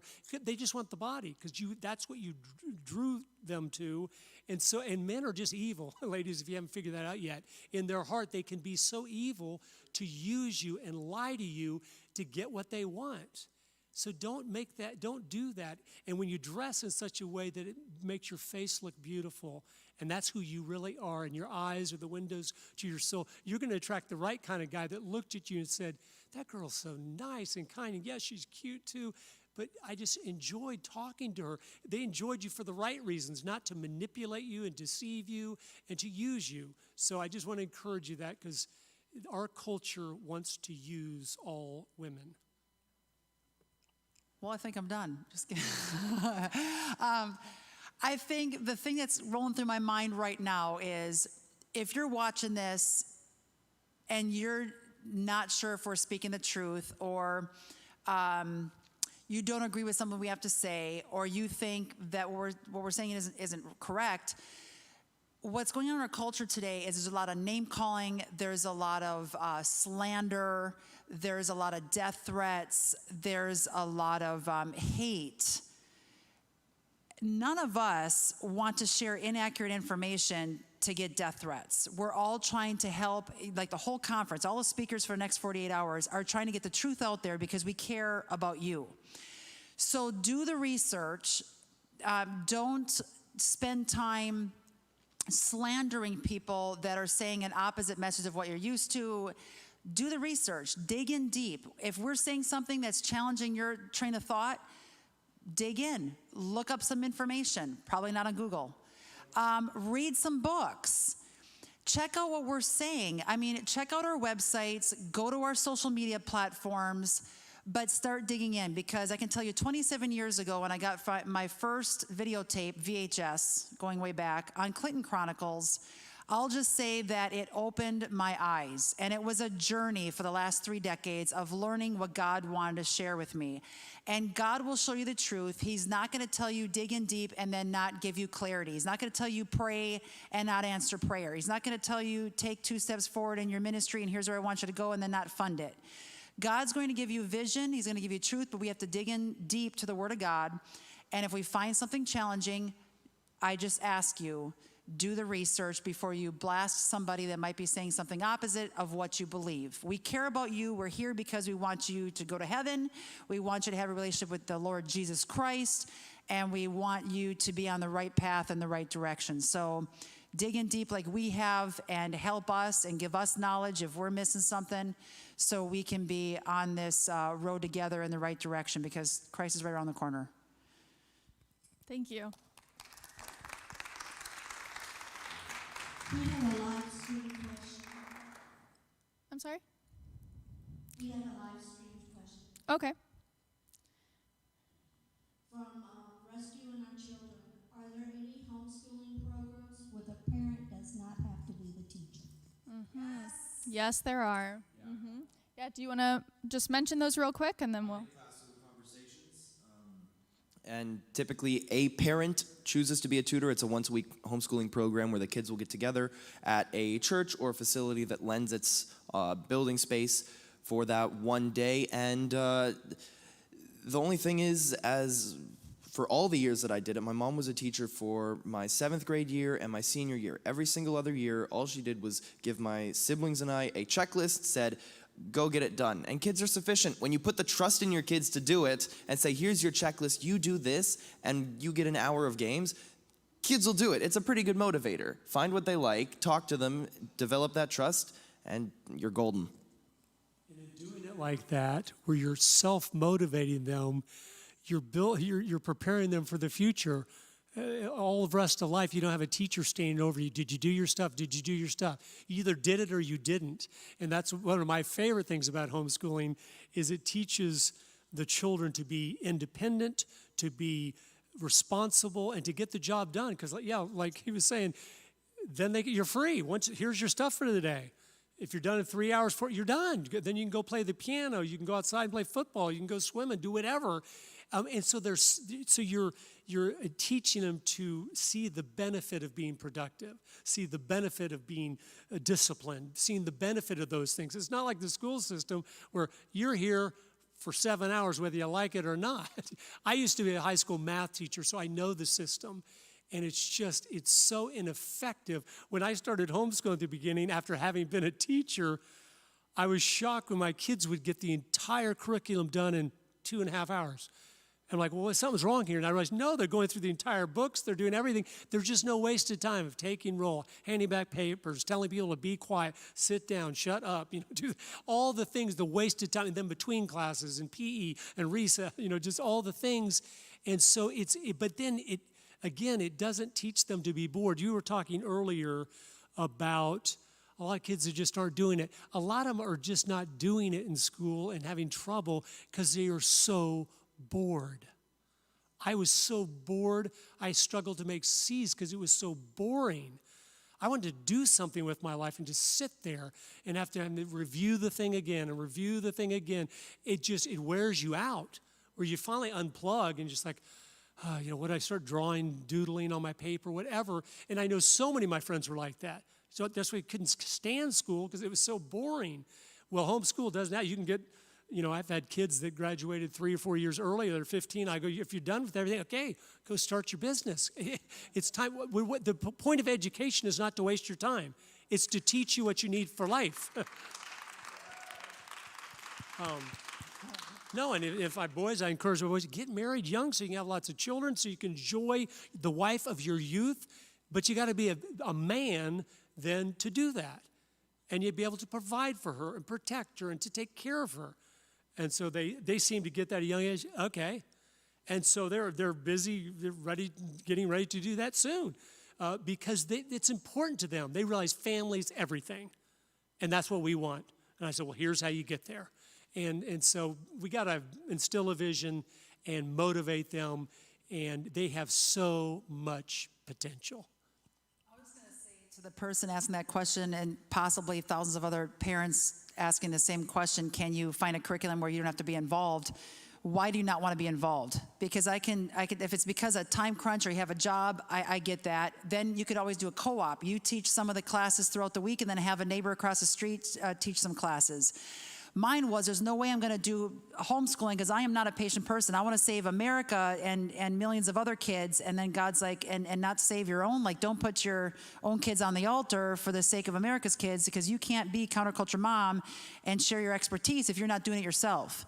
And so for the parent asking that, if you're afraid or you think you can't do it or you're never going to be able to get a hold of your 10-year-old daughter, you can. It definitely is possible. And God might be calling you to do that to create the closeness you need to have with your kids. It is possible. And I'm speaking, blogging, writing, a radio program, and homeschooling 4 kids. The 3 oldest, I do online schooling because of that, because of time, but I'm still involved in grading papers and checking in every single day. We're all in the same schoolroom. But the other thing is I have 4 kids in 4 years. I literally didn't do online schooling until this last year. Prior to that, I was teaching all 4 kids face-to-face. I would be teaching 8 to 9 hours a day because they're each in a different grade.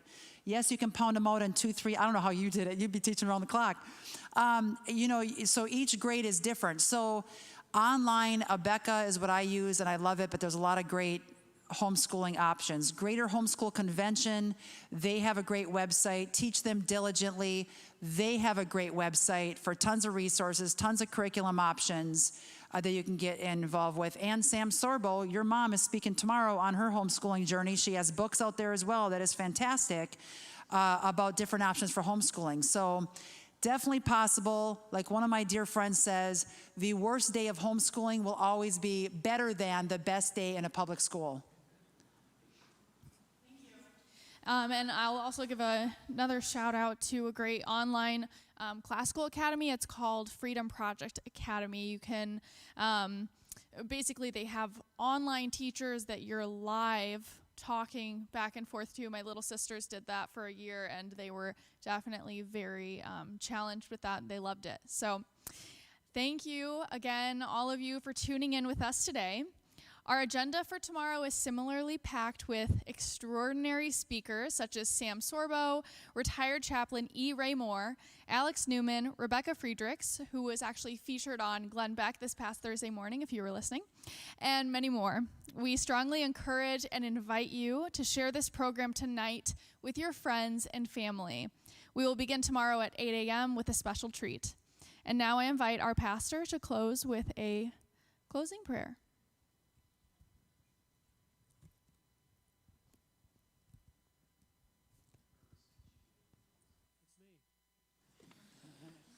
Dear God, we just thank you so much for your blessings, your kindness, your love, for being so good. We thank you. Thank you for the children you have blessed us with. Whether it's 1 or 20, they are the greatest possible gift you could have given us for us to impact this world in a special way, even into the future when we won't even be around. Thank you. Thank you for the Bible, giving us the instruction book so we know what we're supposed to do and what we're not supposed to do and how we're supposed to do it.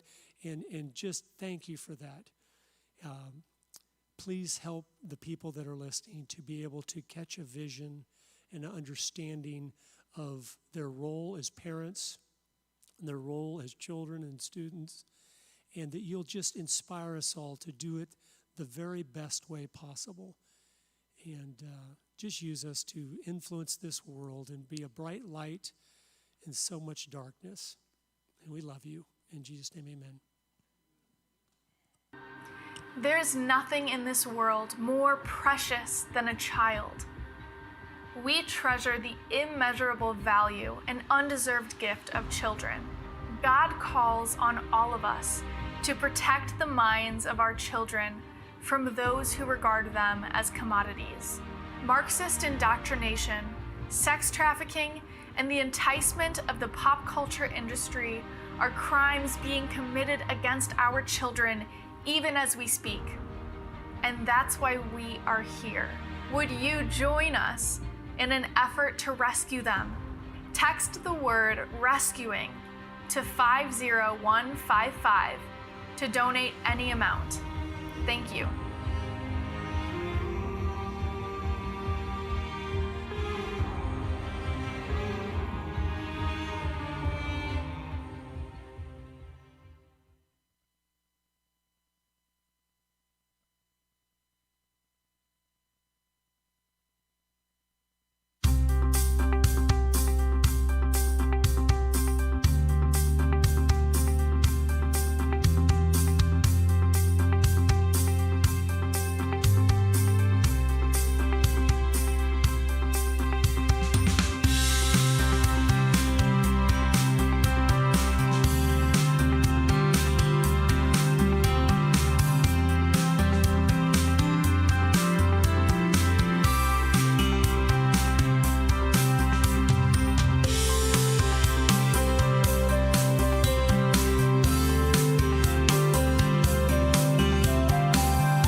because I'll guarantee you the women sitting around you will value and love you even more as they find out about the struggles and the hard times that you have actually walked through.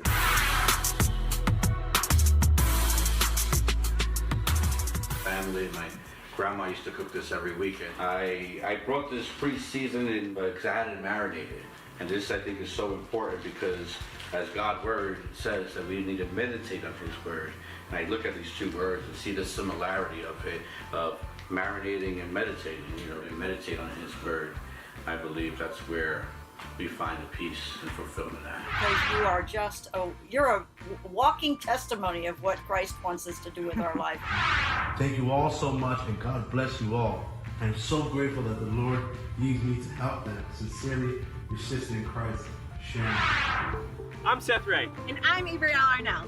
We get to meet some pretty amazing people from all over the world. Now, these are people who are actually doing some pretty incredible things. They are full of faith and courage, and they push the limits, and they bravely are chasing their dreams. And chances are you've probably never heard of them. And today we get to introduce you to someone who is practically normal.